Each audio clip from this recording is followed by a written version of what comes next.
everybody go around the room and introduce themselves and who they're with, and then we're just gonna get into it.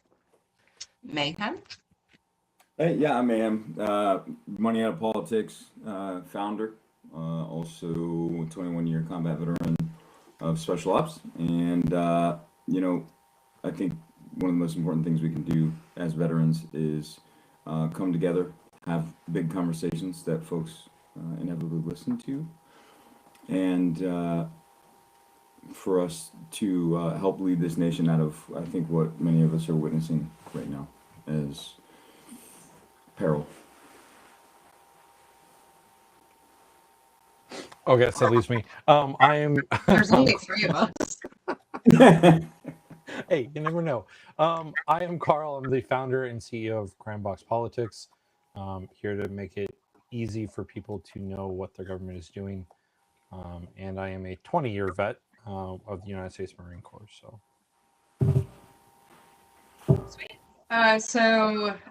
Just so everybody knows, watching the smoke pit's based off of a tradition within the military. There's usually a smoke pit right next to the barracks where everybody just kind of chills and drinks and talks and gets to know each other. It's camaraderie. This smoke pit is talking about real issues, and so I wanted to start on a real issue that's a hot topic within the veteran community within the last 48 hours that we've all kind of taken pause to, and we have someone that has knows the person. And so Joe Kent, as we've seen, resigned his position within the administration and did so in epic fashion, in my opinion. I applaud him. But my question was, why not sooner? If you stood on those ideals, why not do it sooner? And I asked Mayhem his opinion, because all of us know we should stand before it's too late, and now we're bringing people home in boxes, and it's too late. Yeah, no, and you know what, Katie, I really appreciate you asking. I think this question, because this isn't a question just for me. This is a question for vets writ large. Look, guys, many of us out here are have been are categorized as conservative, right? And that's a very confusing space, I think, for vets right now, right? To be a conservative, it's all right to be a conservative, isn't it? But I think we all have expectations of precisely where the line is and not to cross it, right? And what we've been given are two sides of a coin that sometimes, in my opinion, can be difficult to choose as a veteran, right? Now, I think for some of us, it's not, but I think it's incumbent upon us to understand why for some it is. And I think Joe Kent's one of those folks. Okay, I think that he and his family have sacrificed a fucking ton for this country. And at what point do you turn your head and you say, well, you know, this is completely wrong, and I'm not gonna abide it, right? At what point do you just kind of turn around and go against the party? Look, so Joe Kent was, I think, a member of Fifth Special Forces group that had a phenomenal reputation. He really did. I mean, I don't think I've ever heard anybody say a cross word about him. In fact, when I was out, I was a relatively new guy. Joe's a senior dude, for me coming to the space, and I can remember him as one of those guys that was extremely capable, right? And it was noticeable to the point where I mentioned to my team sergeant, who I won't name, he'll probably see this, but I mentioned to him, I said, what's that fucking guy's deal, right? You know what I mean? Like it's something you notice, right? You notice this kind of quiet confidence, right? This very capable individual that Joe was, right? And so here's what I remember about him in particular. I was struggling with, at the time, brand new guy, struggling with drown proofing and equipment recovery.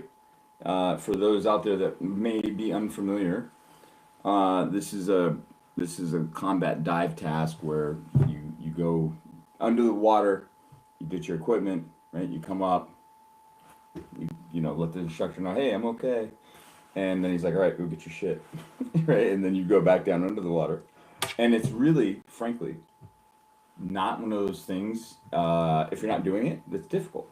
You know what I mean? If you just watch it on TV, it's like, I don't understand what the big deal is. As soon as you're in the hot seat, it's like, oh fuck.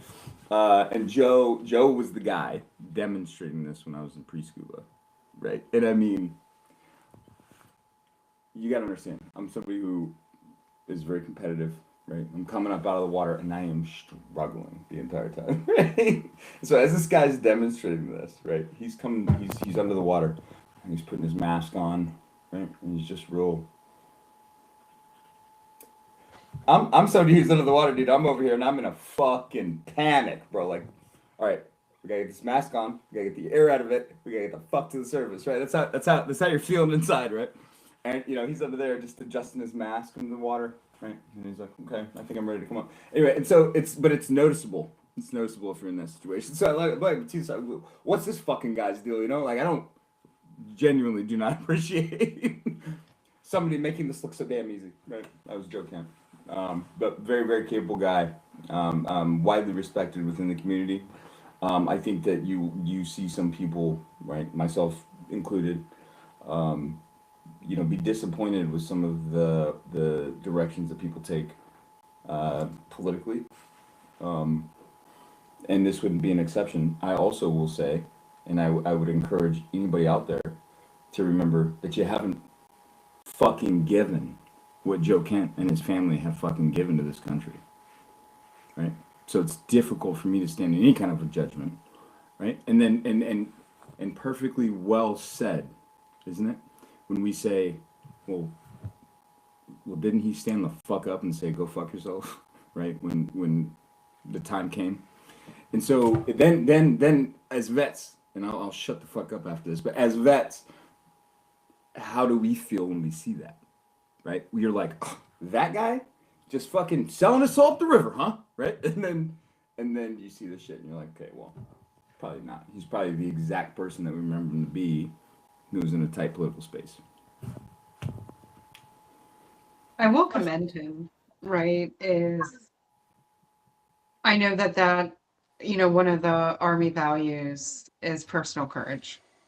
And how much courage that had to take in the climate that we're in. And I agree, you know, his family has given a lot to this country. And I think one of the problems though that I do have, and I know that you're like, I'm gonna stand up for him. However, he did everybody takes wrong directions. I have battle buddies that you know, became addicts, and like, no, we took the right direction. We went around it about it the weird way. You know, but I've had battle buddies become like drug addicts and turn around their lives and things like that. And I commend all of that. However, I do think that there is a bit of accountability that needs to be had within our own community of, even though you've given everything, and as veterans, we know the cost. Yeah. We still have to hold accountable our own. And I think accountability started with him resigning, right? Because there was a lot of damage done before he resigned. And so I commend him. But he was a borderline conspiracy theorist while he was running for office.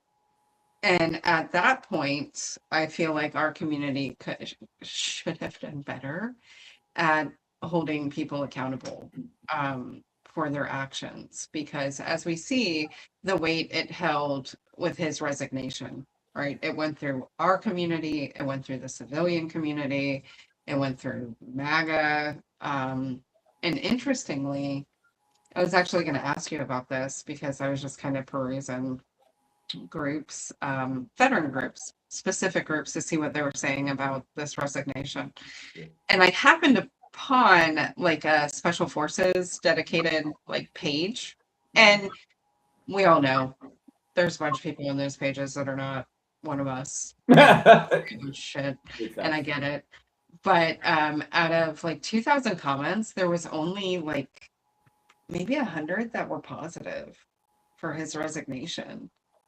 And they're like, oh man, he's been turned by Tucker Carlson. And I'm like, guys, get real.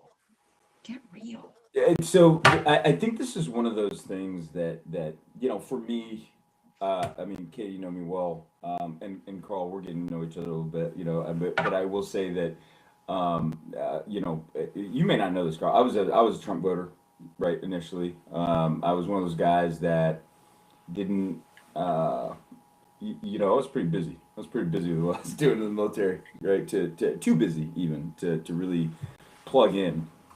As soon as I started to plug in, right, it was like, oh, okay, this is absolutely fucking unacceptable. Outside the Constitution, not in line with my values. I do not accept it. And I think, look, in some ways I'm a unique case here, right?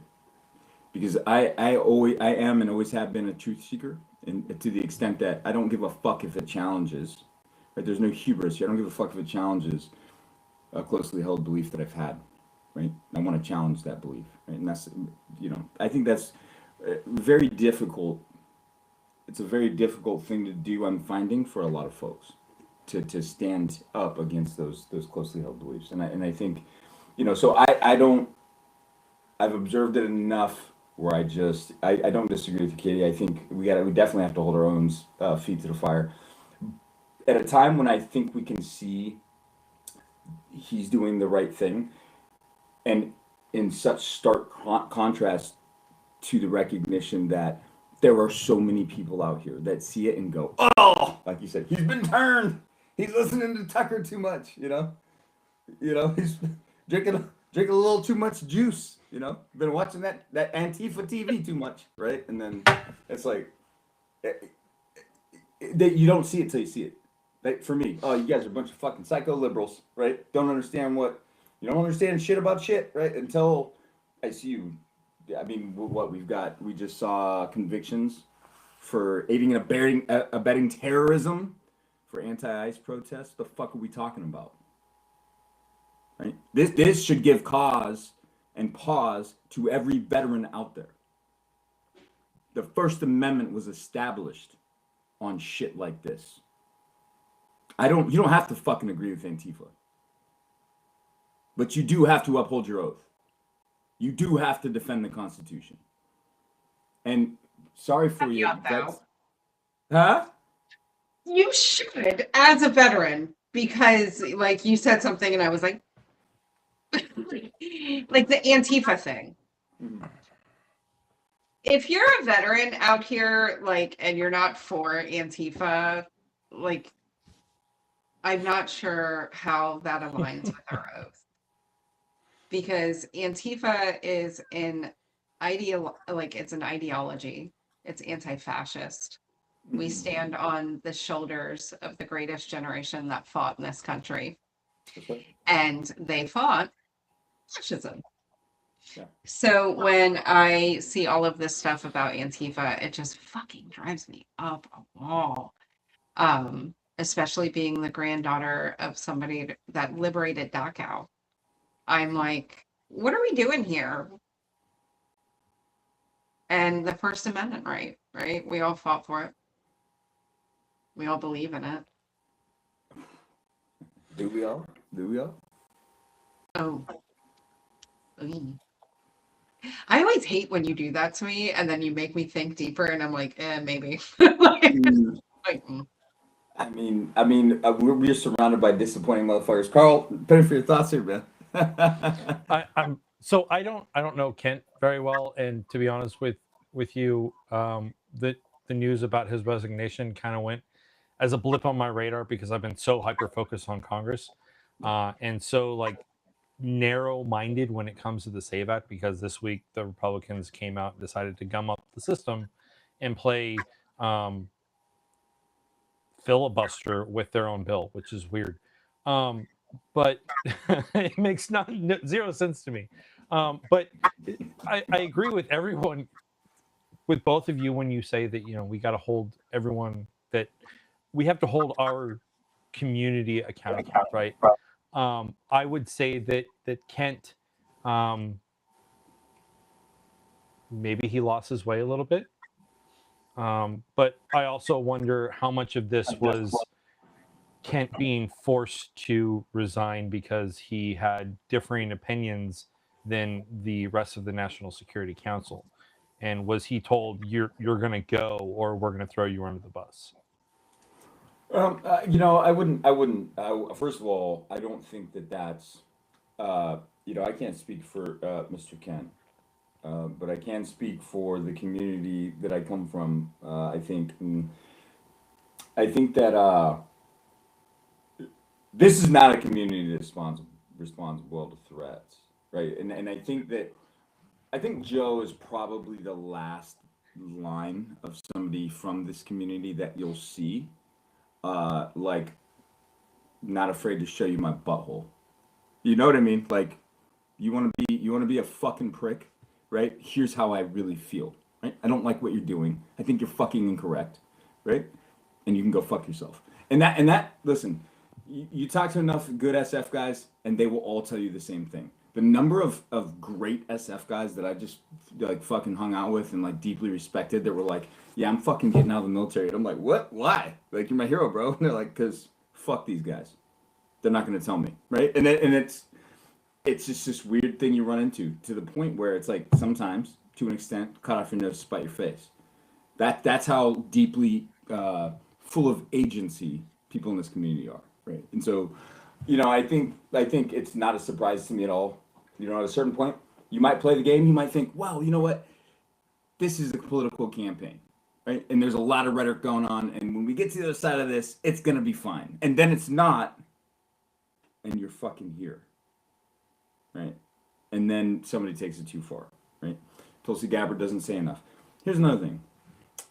Tulsi Gabbard is not a stranger to this community either, right? I've met, you know, Miss Gabbard more than once, right? She's been in the team AO. We've jumped with her, right? I've, once again, one of those things, right? Very, very confusing for somebody who's in shoes like mine, right? Somebody who, I've never put a political sticker on my car before, but when Tulsi Gabbard was running for president in 2020, right? I was like, yeah. Wow. Yeah. Oh yeah. Yeah. And to see her switch sides, the way that she did, right? Or at least that's the perception. But even as I watch it right now, I wonder how many people wanted to keep themselves close to that nucleus, to keep their finger on the pulse, right? A friend's close, enemy's closer type of thing. I'm very curious.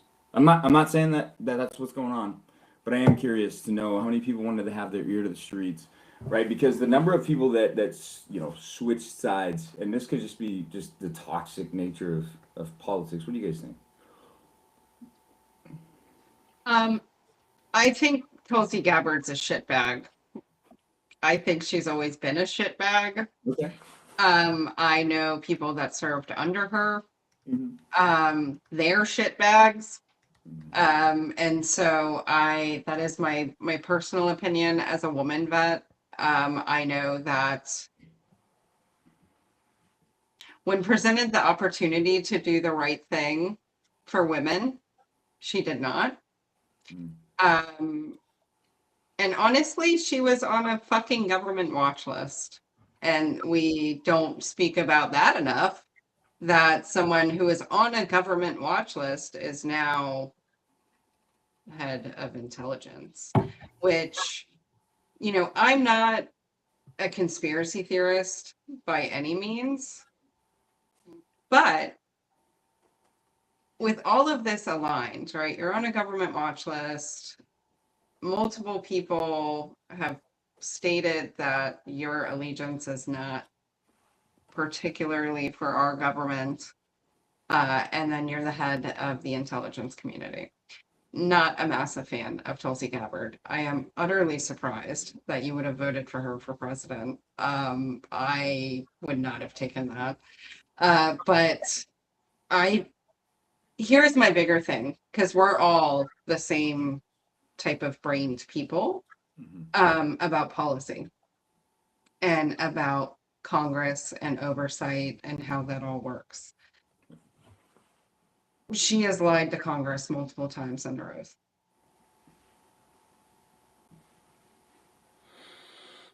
And so that's my thing, is judging by somebody's character is if you're going to uphold your oath to the Constitution and you're going to do the right thing, like you will do it no matter what, because that's the integrity that we all try to uphold as veterans. It's one of our core values in the military is integrity. And if you are going in front of Congress and multiple people are like, yeah, that's not true, and then it continues to not be true under oath, that says something about your character, like deeply about your character. So I wonder, in that regard, right? She has lied under oath, but she has been one of the least combative members of the cabinet when she does go before Congress. So I wonder if her lies are an effort to, as Mayim was saying, stay in the circle so she can keep her finger on the pulse, and not get outed by the Trump administration because she refuses to lie on their behalf. Could it be maybe a calculated decision? Hey, I'm going to lie about this so I can stay here and keep track of what's going on. You know, I mean, and here's the thing, I do like that, Carl. But I you know, in spaces like this, right? And it was just, and I maybe shouldn't have even said it out loud because I don't want to be somebody who's a conspiracy theorist, right? At all. And here's the thing, and I'm just gonna say this, you know, publicly for anybody out there that might be listening, right? I get things wrong sometimes. You know, I don't, you know, I'm deeply. It's difficult for me to imagine that there are people out here that really don't live their fucking conscience, right? It's hard for me, right? And so, you know, that's something that I deal with, right? People like Tulsi Gabbard, right, who will say the right things, right? And I don't know, when I look at the political space, when is the last time? And this is an open question for the group. When is the fucking last time we've had somebody like you could look at and go, okay, you know what? I can take what you say at face value, and then you're successful beyond not just the fact that you say what you mean, but you're successful in implementing what you say what you mean. And I don't know if I've seen it. Katie Porter. Andy Porter. Okay. All right. Fair. Katie Porter, she is my favorite legislator of all time. She was effective in her pursuits. And so I think that we have a problem in Congress overall. Mm-hmm. And we all agree on that, the three of us. There is a big problem in Congress on a multiple scale, right? I think, actually, now that we're talking about Congress, because I know Carl wanted to talk about the SAVE Act, and you love the Constitution. Let me tell you about an interaction I had today with Congresswoman Debbie Wasserman Schultz's office. Mm. Made a phone call to just be inquisitive about a congressional inquiry, like if they'd be willing to do one. And her office told me that they don't do those. Excuse me? What? What is it? What do you mean you don't do that? And Your job, you mean? Yeah. And so the staffer, and it was a staffer, and I'll give it to like, it wasn't her herself, it was a staffer. It was like, well, the country voted for this. I was like, oh, pet, go. Yeah. What part of the country voted for this is a lie? All of it, right? So Donald Trump won with like, I think it was a 2 million vote majority in the popular realm. right? So, I mean, at the end of the day, the country didn't fucking vote for this because we left 22 million votes on the goddamn table. What happened is that people just didn't show up because Kamala Harris failed to message in her campaign.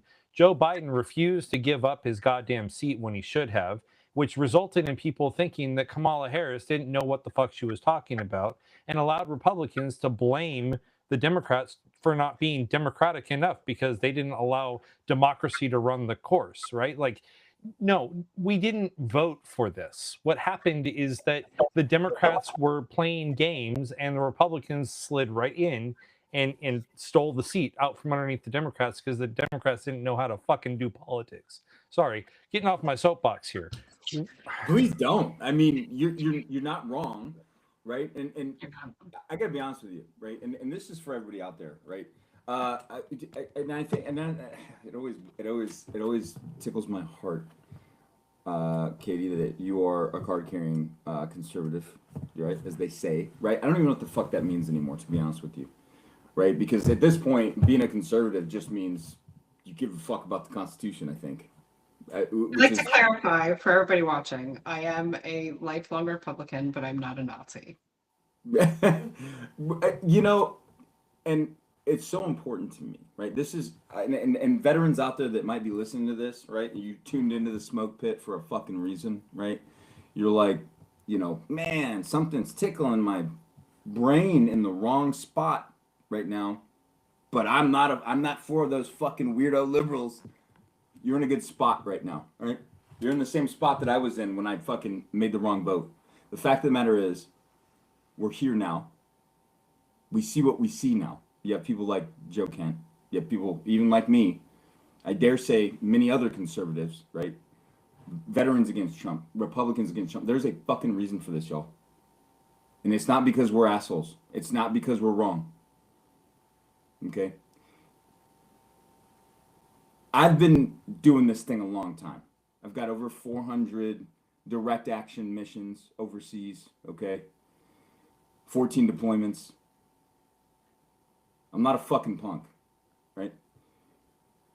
It is okay for those of you out there that may be hearing this and are afraid to say, yeah, this is not okay, right? You don't have to align yourselves with Antifa necessarily. You can align yourselves with somebody like Katie. You can align yourselves with somebody like me and say, hey, you know what? I'm going to stand up for the fucking Constitution.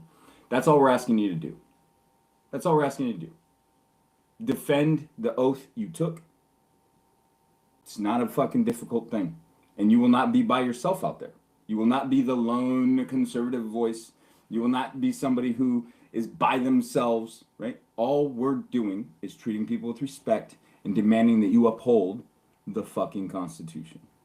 Correct me if I'm wrong, guys. Well, I mean, no, I left the Republican Party because I felt that they were not living up to my oath, my personal values, and they weren't living up to the Constitution. That doesn't mean that I'm not conservative in my mentality, right? I like to claim to be a conservative Democrat, which is very rare. But and that's why I did it, and I struggled with that decision for so long because of the fact that I didn't want to align myself with the liberal weirdos that are out there, right? Like, that was my mentality, and to this day, I still encounter a lot of people that I'm like, I don't really agree with everything that you're saying, much less anything that you're saying on the liberal progressive side of the house. And I've gotten into many interesting conversations, but the important thing is that I've gotten into those conversations. And so what I would add is that if you are in the situation where you feel politically homeless, that's fine. But you need to allow yourself to have the conversations with the people that you think are weird, because they will teach you things that you didn't know. And you will teach them things that they didn't know, which will allow you to find common ground, which will allow us to actually have decent, forward-moving political conversations. I think in our space, it's so important, right, is reaching out to people that you know. And I'll say, reach out to those battle buddies. Like, we all pay attention to veteran suicide, right? And we check in on our battle buddies and we preach it in all of our circles among all of our friends, like check in on your battle buddies. But while you're doing that check-in, just be like, what do you think's going on? Yeah, like what do you think about what's going on? And just have those hard conversations, right? Is because this is what changed my mind. Because a lot of people have asked me this question and how I got to where I am, right? As a conservative, always in blue spaces, and why I'm not a Democrat. So people don't understand how the military works. As a young soldier, as a baby E3, PFC Choreback was told relentlessly by her older NCOs, senior NCOs, around election time that Republicans give us better pay raises and we get better toys. And it's true. I did the research. I did the data, research data after I got out. And it is true, historically, that the Republican Party funds the military better. However, when I entered into the veteran advocacy space after I got off of active duty, and I did the same amount of research into veteran-specific policy, the Democrat Party funds veteran issues better. And a lot of us, once we get out, don't enter the political space because we're silent for so long that we're like, we really don't have a space here. But the fact is that it is our duty as veterans to speak out for active duty. That's our one duty as our veteran. We hold our DD 214 blankets. I know I sleep with mine. I carry it in my truck just in case.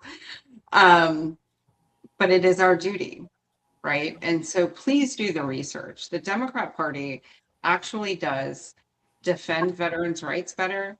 They give us better benefits. They push for, better healthcare, better education, better housing. They push the homeless veteran issue. In 2020, when we were talking about rape in the military, no Republican wanted to take it except for one. And do either of you want to guess the Republican that did not argue at all and took up the I Am Vanessa Guillen Act? My first guess, Thomas Massey. No. Nah.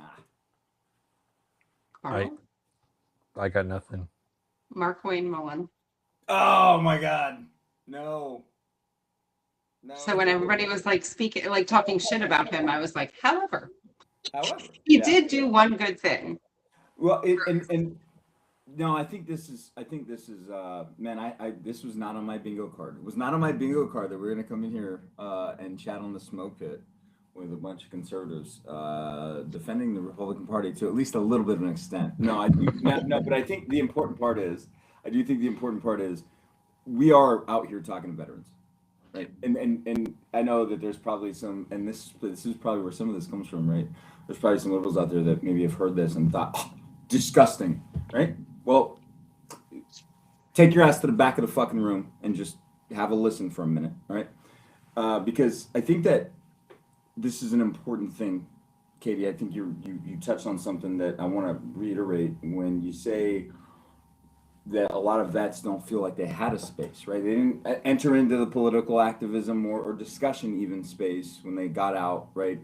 And they've just been slowly, and a lot of, and I don't know if you guys saw, I asked the question in the vets chat, what has been your experience with the VA, right? Because Yeah. I've had such a different experience. I've had such a good experience with the VA, right? And based on the things that I've heard, I understand, well, it can't possibly be that people have had that same experience, can it, right? And that's why I wanted to ask the question. And I think if you, and Carl, I know you got in on answering and which I really appreciated. And I think this is one of those things where it's really important for us to understand what all this means, because it's really easy for me as a vet who has had a great experience with the VA and is saying, hey, I'm being well taken care of, right? What's everybody bitching about?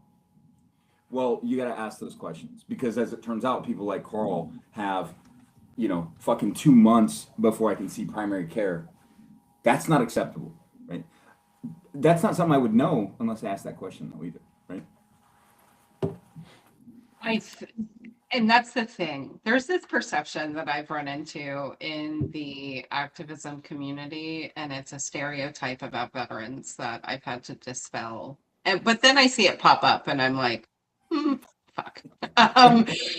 Is a lot of civilians think veterans, once we get out and our healthcare is taken care of, and not all of us, a lot of us are on some form of disability because of the shit we put our bodies through for the government. There's a stigma attached to us of the fuck you, I got mine. Ooh, yeah. And I never thought of that, right? Until we started doing this and like posting videos, and veterans were speaking out very publicly. And then there is this thing in our community that they're like, so? I'm like, what do you mean so? Like, we took an oath. like, what do you mean? And so that stigma is it's very hard to dispel when we do see veterans within our space, like not within our space, but within our community, that do have that mindset, that are like, fuck you, I got mine. Like, why am I going to go stand in, large protests because I got mine? And I think it was a wake-up call, and a much needed wake-up call, when the ruling came down about medicine and disability rulings, is that veterans are not untouchable. Like, we are not untouchable. And if you think for some fucking reason that the Republicans are not going to do it to you, look at all of the rules that have come down. Yeah. And Nick, I want to say VA experience has been amazing as well, though I do understand why area is saturated. Yeah.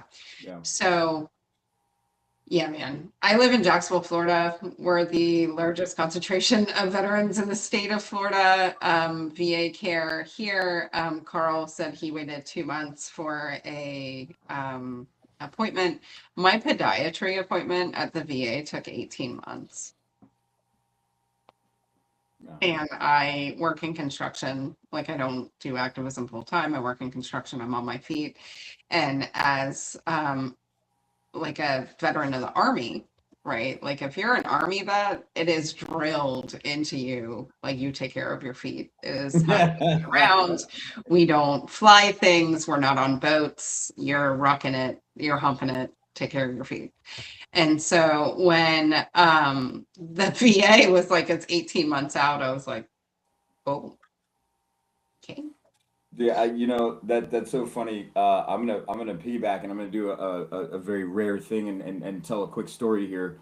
I left the Ranger Regiment. I left the Ranger Regiment back in 2010. I'm probably dating myself a little bit here, but I get to my SFODA. It's a dive team, right? So some of the fittest people in special forces, right? And you can't tell any of these cats shit, okay? And we're getting ready to do. I just happened to show up to the ODA around the best team competition in 5th group, which is just a complete suck fest for anybody that's out there that's done it, right? So it's a 40-mile march with various different things, stress shoots, and it was like you jump in and you you swim to the boat, you take the boat to shore, you do a language type scenario, all these different things, right?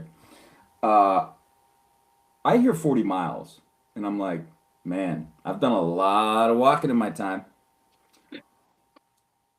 This is gonna fuck some feet up, dude. You know what I mean? And so, new guy on the team, right? Now, I've also, at this point in my career, been to some tier 1 unit selections, right? So I have done a lot of walking, right? And so I'm fucking staff sergeant, new guy on this team, and I go, hey man, I got this great technique to take care of your feet before we get on this 40, right? And dude, they were like, shut the fuck up, new guy.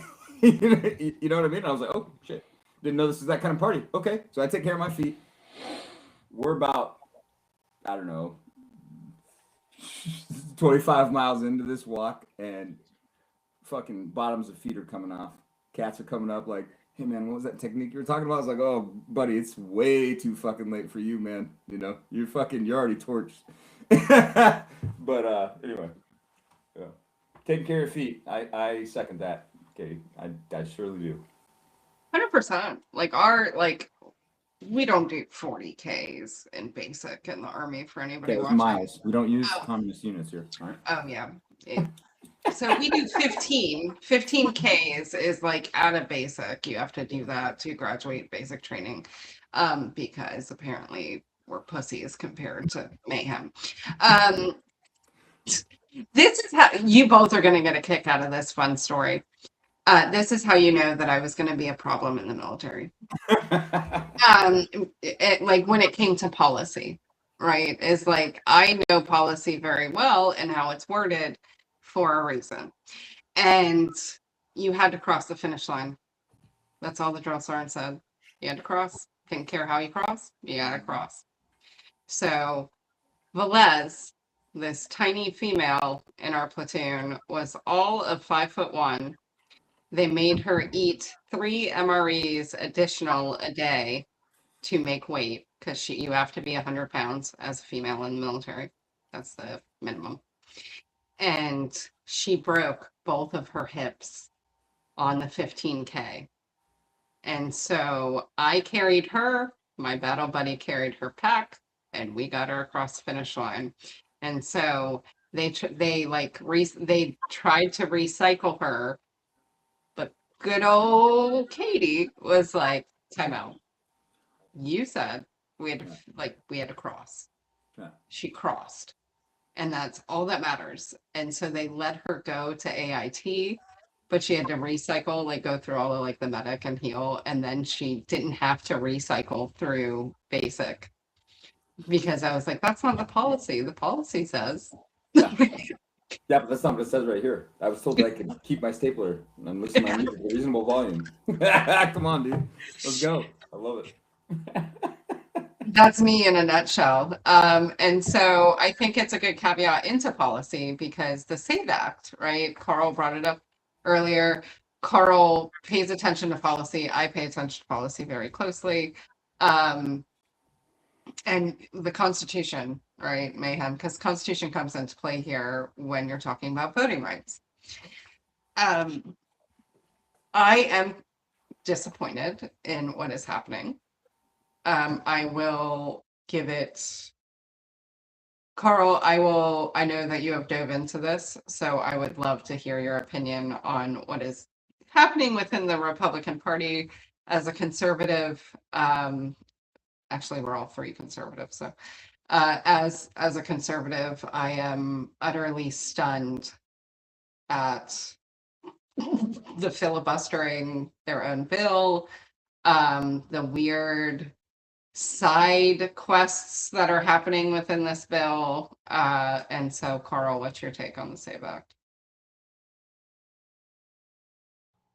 Yeah, so I was blown away when they brought it to the floor this week. And it took me a little bit to figure out what it was that Republicans were doing.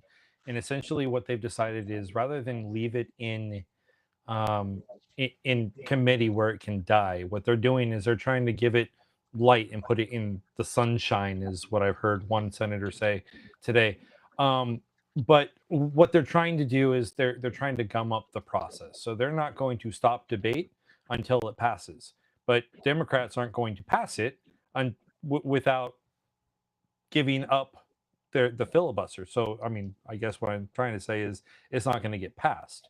I've seen a whole bunch of amendments that the senators have been adding.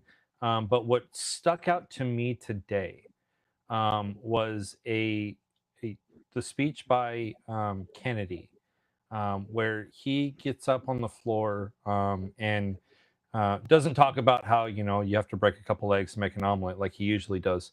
But instead, he mentioned the possibility of running the SAVE Act through the budget reconciliation process rather than getting it passed through normal means.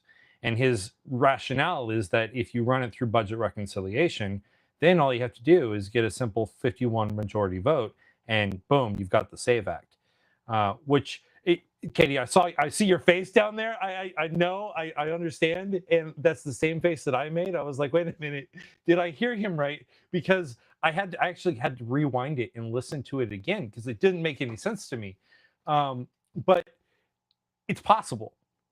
And what I mean by that is it's not going to be the SAVE Act that we all know and hate, which is not going to pass. It won't get through the filibuster. There's no way it's going to happen. John Thune isn't going to release the filibuster. They're just going to play this game where they gum up the system and make it hard to pass anything else. But if they do run it through budget reconciliation, it will be a watered down version. And Mayhem, I know you're gonna correct me here, but here's the problem with that watered down version, right? Once it gets to the president's going to latch onto this and he's going to use it as justification to crack down on election processes across the 50 states. It may not be within his constitutional realm, but he's going to point to this as evidence that Congress is behind him and supports his executive orders, which he's going to use to reinforce his footing in the courts. So that is the one aspect that really concerns me.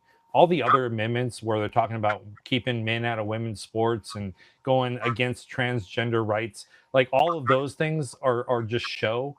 And they're just a way to keep the debate alive for however long they want to keep it. But I think that there is a possibility that they run it through budget reconciliation and President Trump runs with it prior to the midterms.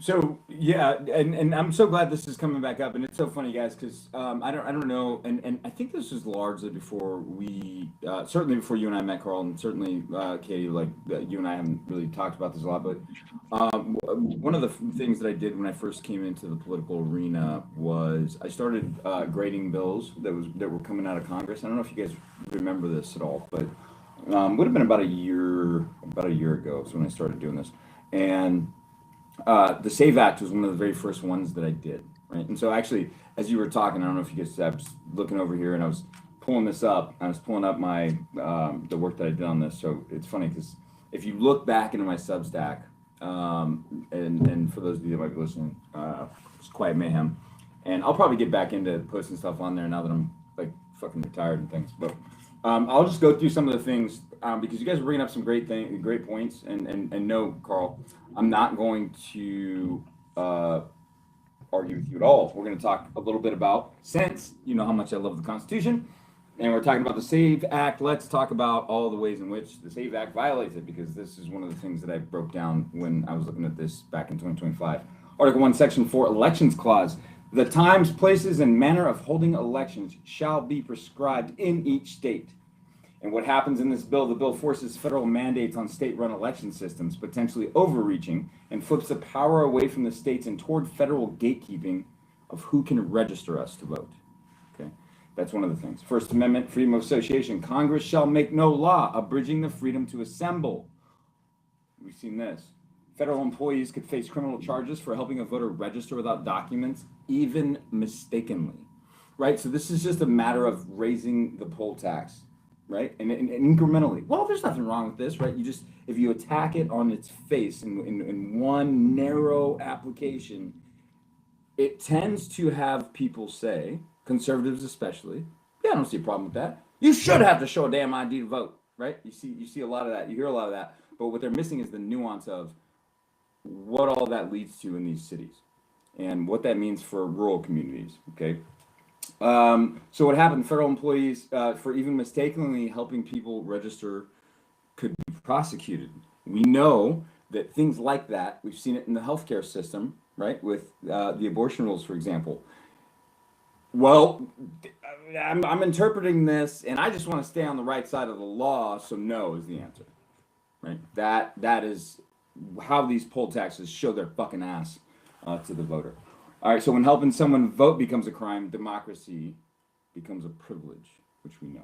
All right, Fourth Amendment, Equal Protection Clause. No state shall deny to any person the equal protection of the laws This bill would also disproportionately burden elderly, poor, rural, naturalized, and indigenous voters.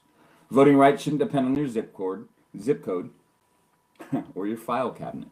Right? Another thing that I brought up, and if for those of you that are out there, I know this is gonna mean a whole lot to the liberals out there. This was authored by Chip Roy.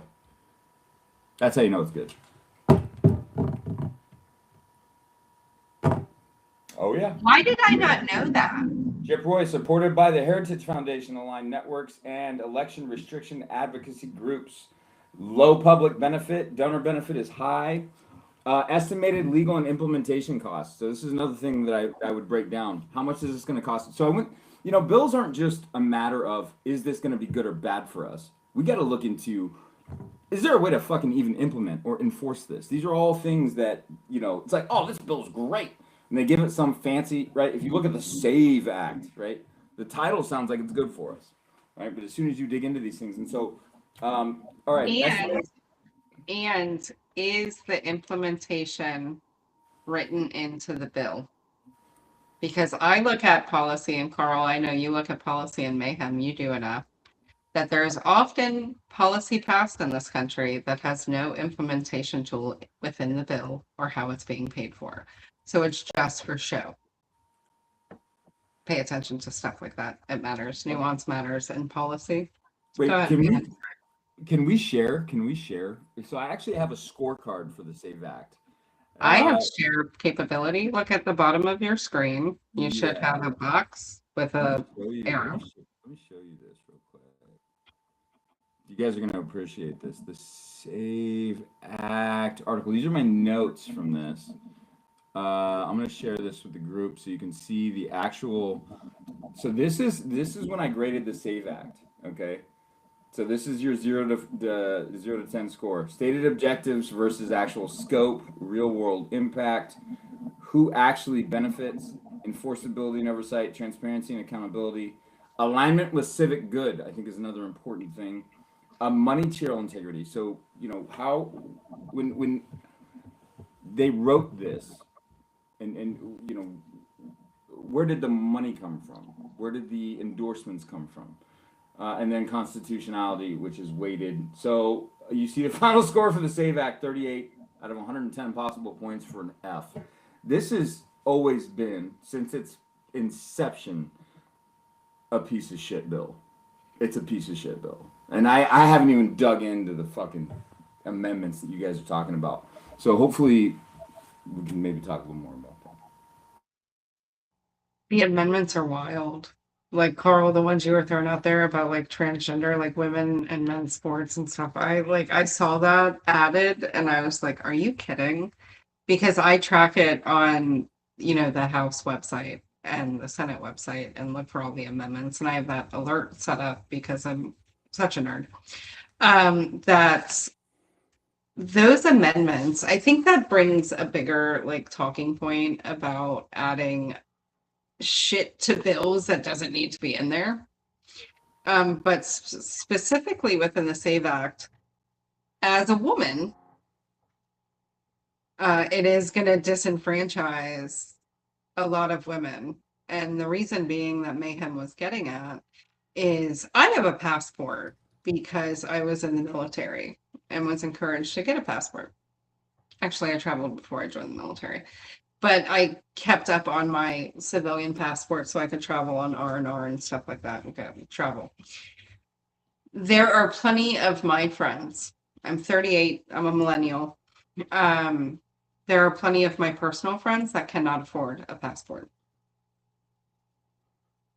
They just can't. There are plenty of my friends that have no clue where their birth certificate is. Like, to be real, like, I look like an adult and I act like an adult and I run an organization as an adult, but my birth certificate, my mom has it. Like, I don't have that motherfucker. My mom's got it. Like, I just go to her house. I swear, Katie, I'm so with you on so much of this, dude. Like, I'm such a cosplaying adult when it comes to certain things. Like, it's unbelievable. like the other day, it's funny. It's not just that, right? Like it's lots of things. I grew up in a huge family. I've got four sisters, and I was on the phone with my mom, and the other day, and I was like, well, I wouldn't normally call you to ask you such things. It was actually regarding this hat. Uh, but since I have you on the phone, and I'm one of those lucky humans, how do I get like the white part of my trucker hat that used to be white that is now brown or yellow? How do I get that white again? And my mom was my mom was like, all right, listen close. You ready? And I was like, yeah. And she was like, what you need to do in this situation is call your sister because that bitch can get a stain out of anything. And I was like, okay. So I called my sister up. And she's like, I thought you'd never ask, right? And, you know, so these I don't know how to get stains out. Just found. I'm still looking for my social security card. Yeah, I cosplaying as an adult most of the time. Most I polls show the Save Act is favorable. What polls say that, Nicholas? What polls are you reading, sir? can you put in the chat, Nicholas, like just what poll you're referencing? Not that I'm not calling you out or I'm actually calling you in. I would just like to see the data before I can give you an opinion on most polls. Um, and Brian, thanks for joining. We're talking about the Save Act, but like we're just kind of in the middle of the discussion. Oh And yes, the National Voter Suppression and Destroy Your Enemies Act. Yes. Yeah. So another thing that stuck out to me Good to see during you. all of these debates is on the Republican side, they keep referencing well, this is just making sure that we have voter ID at the polling places. This is just making sure that you can verify that you're a citizen when you register to vote. The problem is that when they make those statements, what becomes clear to me is that these fuckers aren't reading the bill. Like they're not actually putting in effort. It reminds me of when Marjorie Taylor Greene came out and said, "Oh, I wouldn't have voted for the big beautiful bill if I knew that it was going to put restrictions on states and their ability to restrict AI development and AI use." Right? Like, why did you vote for it if you didn't read it? Read it, Marge. Like, let's get your head out of your ass and actually try. And I think she has, because she started to call out the president. I don't know if maybe she drank the Kool-Aid too from Tucker Carlson, but yes. but what it does become blatantly clear to me is that they're not reading the text of this bill. They're not even trying. They're not putting any effort in. They're not making any effort to actually be clear about what it is that they're talking about or voting on. And I don't even think that they want to, because I think what they're doing is they're just taking guidance from the president because he's the president, and these senators and Congress people think that the president is the leader of the United States and they should do what the president says that they need to do, rather than actually doing their job and leading this country the way that they're supposed to. I think this is a good spot, and I really appreciate what you said here, Carl. I want to be clear, and then for anybody that happens to be listening, especially you, Mr. Hensley, I see that you have been such an avid commenter, which we appreciate. We love the involvement, and I love seeing your feedback. Um, so this is oh man, this is one of those tough things, right? It's like getting your real ID. Yeah, yeah. All fun and games until it's time to actually fly somewhere, right? And then suddenly, like, Yeah, but I this. like to bring up the real ID point because I saw the other comment about I got my birth certificate for a real ID for my state, right? Um, like real IDs, it's not mandatory to get one. It's mandatory if you want to travel. But I have personal friends in Jacksonville, Florida that have not left the neighborhood that they grew up in. Like they live in they bought a house in the same neighborhood that we grew up in. And so there's no need. I've known him my whole life. He has no plans of leaving Jacksonville. So there is no need to go through that process. But add to it that the real ID isn't good enough, because the real ID in 45 of the 50 states does not state that the card carrying holder is a citizen of the United States. And because of that, the Real ID, despite all the hoops that you go through to get it, means jack shit when it comes to voting under the SAVE Act. It's Like, it's so much shit to get a Real ID. Like, I had to ask my mom for the birth certificate. I had to get all sorts of documentation, especially because I live in the state of Florida. And if you're a veteran, they put like a veteran identifier on your on your ID. And so I had to go like bring my DD 214, and then I had to bring my VA disability rating because I'm 100% disabled. And it like all of this documentation, like as someone with a TBI, was rather difficult, and it's why my mom keeps all my important documents. Because within our community, it is real that like we have TBIs, we have issues where we're not great at executive function is the term for it. And a lot of us with TBIs are extreme PTSD of caretakers, or they pay for caretakers. It could be your spouse or whatever. But if you don't have all that documentation, and then that's just to get the Real ID for voting, you're not going to accept all of that documentation that I had to produce for a stupid star. It's just a fucking they literally just printed this same fucking picture of a gold star in the upper right hand corner of my ID. I mean, add to that the fact that a military ID, an active duty military ID, and I'm sorry, Mayhem, I'm not trying to talk over you, but an active duty military fucking ID is not proof enough of citizenship. You have to roll in with your active duty military ID and your service record that shows proof of citizenship in order to be able to fucking register to vote as a citizen. Like, what world do we fucking live in that this is the type of shit that is going on? And Republicans are up on the floor of the Senate talking, oh, well, Democrats just don't want ID and Democrats just want to cheat. No, bitch, you want to fucking cheat because you know that your fucking time is limited. And if you don't get this passed, you're going to be voted out of the fucking office. Sorry. Oh yeah, it's the same reason. It's the same reason they're gerrymandering the way that they are. But I want to come back to a point. Yeah, cool bear. Yeah, I'm a California native, so I'm with that, Mr. Hensley. Now, something I wanted to bring up. To be clear, Congress doesn't write these fucking bills. Okay, Congress doesn't write them, and they don't read them either, which is very clear. In fact, last year, I think we caught a couple lawmakers going, well, I didn't know that was in there, right? Like, which is the worst thing you could possibly fucking say. Because your sole job as a lawmaker is to read the fucking law. And if you don't do that, you are a catastrophic failure. And the fact that that fucking moron continued to keep his job after voting yes on something that he did not fucking read is mind-blowing to me. But just to be clear, guys, these are think tanks hired by corporations writing these laws. It is not your Harvard-educated lawmaker that you're voting for, right? And that's problematic because, to be honest with you, there are people out there that write these fucking laws that run for office.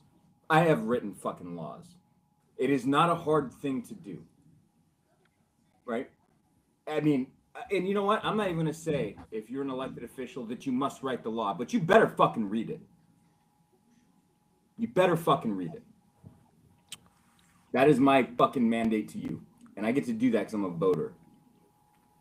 I think that there's a missing element that's not talked about enough here about young staffers. Right? There was a documentary, and I'm going to look for it while we're on here, that I watched. I watched a lot of documentaries, but this one was specifically pointing out the power that staffers have in congressional and Senate offices, and how a lot of them come from far right-wing groups, and then they all are employed within Congress. And so it's an interesting fact that we're talking about, like, not reading bills and things of that nature, because a lot of the power isn't in the seat itself of a senator or a congressperson. The power itself is in the staff they employ. right? Because if you look at some of these bills, I have the time, and Carl is doing an excellent job of creating an app to help look at stuff like this quicker. Some of these bills that I read are like 100 pages. Right. Mhm. And if it's a veteran specific policy, I take the time to read every single word because I'm a veteran advocate. So I take the time to read it. Right. But if it's bills that are 500 pages, if you don't have groups like this, because Brian's included in this and likes policy like we do, if you don't have groups of individuals like this that are into policy that are like, hey, to take section 1 through section whatever, and we all take the time to read the 100 pages out of a 400-page bill before it comes up in committee and then it gets voted on, it's the staff's responsibility.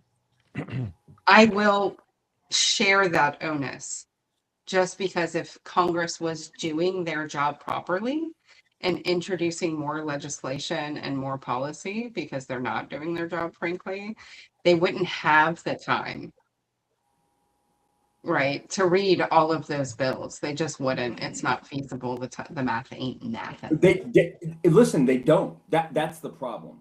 That is the problem. They do not have the time to read these fucking bills.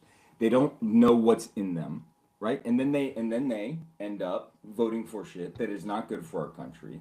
They end up voting on things, and I think this comes down to it's interesting. We've got rules of evidence, right? There's a rule of evidence, right? And I'm sorry to go off on the path here a little bit. But there are rules of evidence that say you cannot bring something up, and I forget right now. There's probably a lawyer listening that knows. I think it's 403, right? But says that you can't even bring this up if that it is more prejudicial than probative, right? Meaning it's gonna make me look bad, but there's no actual fucking value in it, right? We have rules about this.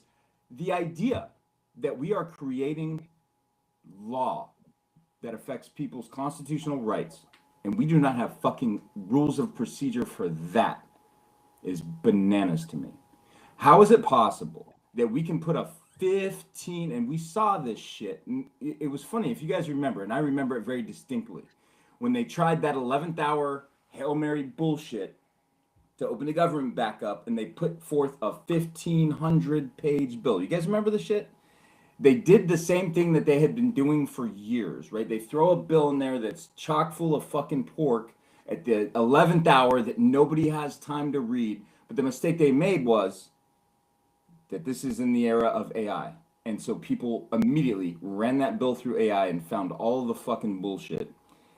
And they came up against us there, right?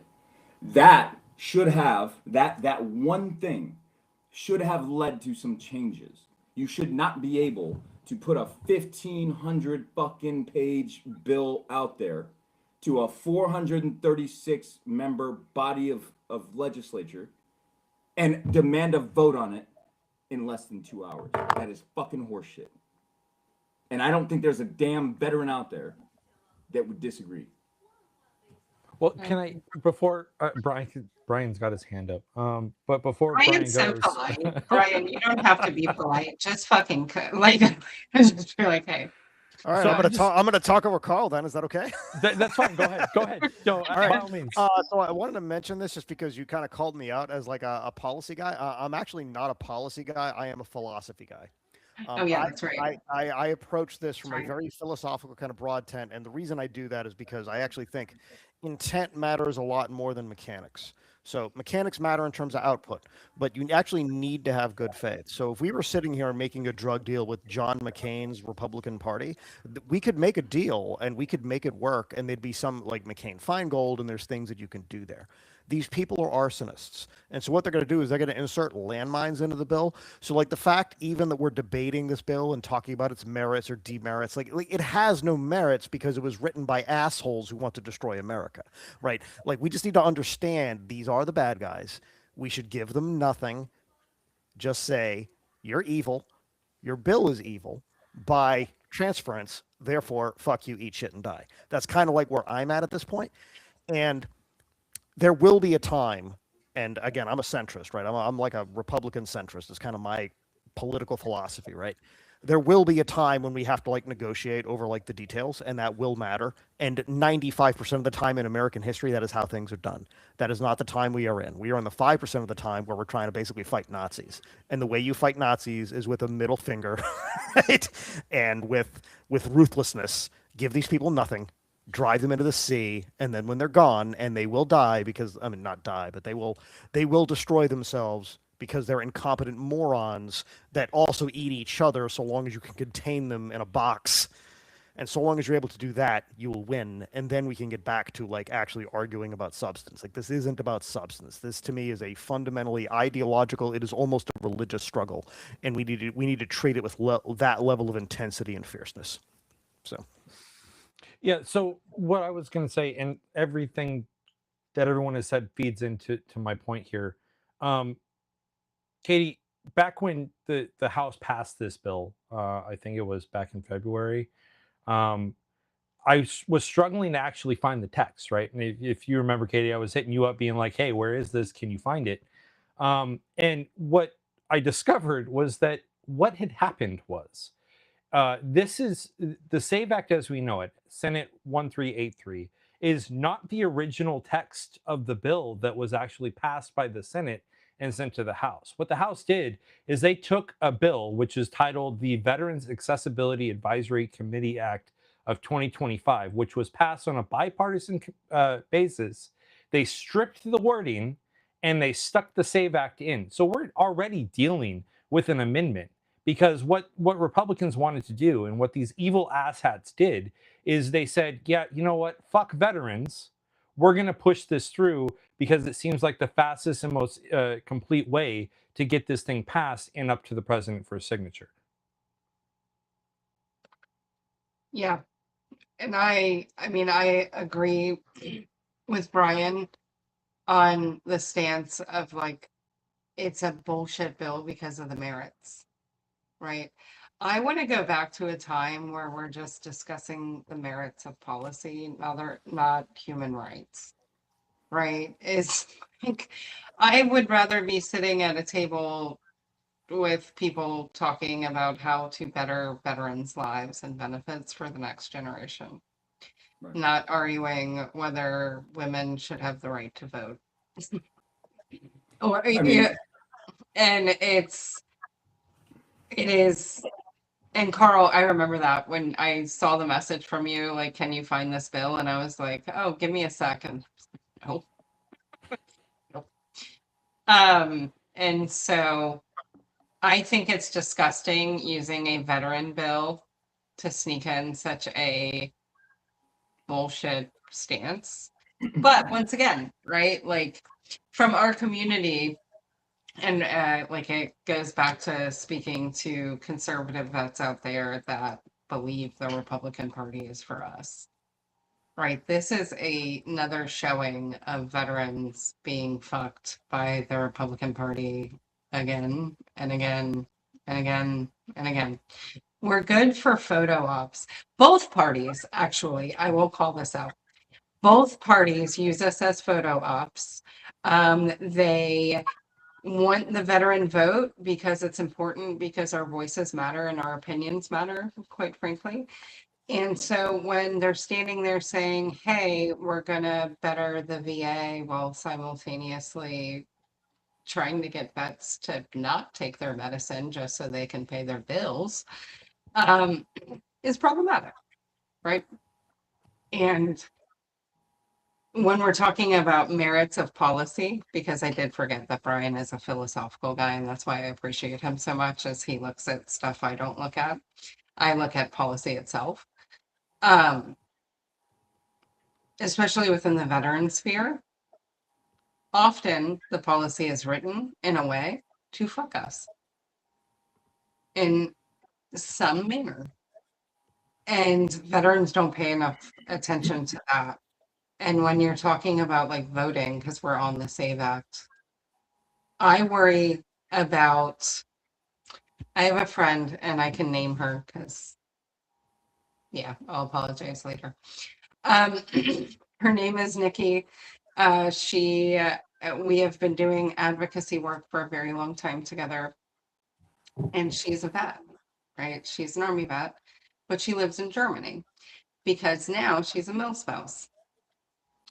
And she is like probably the four of us. We've probably all voted in almost every election that we could, no matter whether we were overseas or not. We always tried to vote in elections. Because I didn't know this, side quest. I didn't know this about voter turnout within the veteran community until I got pissed off and did a public post recently against a candidate. Did you know that active duty and veteran turnout is like 80%, 80 to 90% in most elections? I was not aware of that. Neither was I. I thought it was lower. I thought it was lower too, but for the vets out there listening, pay attention to what Katie's saying right now. 80 to 90% turnout. Why are they fucking around with your absentee ballot rights? Right? How many of us have? I mean, I know I have. I deployed 14 times in 21 years. I was gone for almost every fucking election. So this thing where, oh, well, we're not going to count absentee ballots, or we're going to make it more difficult to vote as an absentee. That's my what you're point. really saying is more difficult for you to vote as a veteran. So you mean to tell me I'm serving this country, but you're not going to count my fucking vote? Try again. And vets, stand up against that shit. Yeah. And that's my concern, right? Is we have a bunch of milspouses that live overseas that how is this going to affect our community directly? And Brian, while you were away, I commended you. No, I listen. I'm wireless, so Um, I have nicotine needs. So I worry about that, right? Because our community is unique. And it came into play in this week. I stood up for a milspouse that's running for office in my area.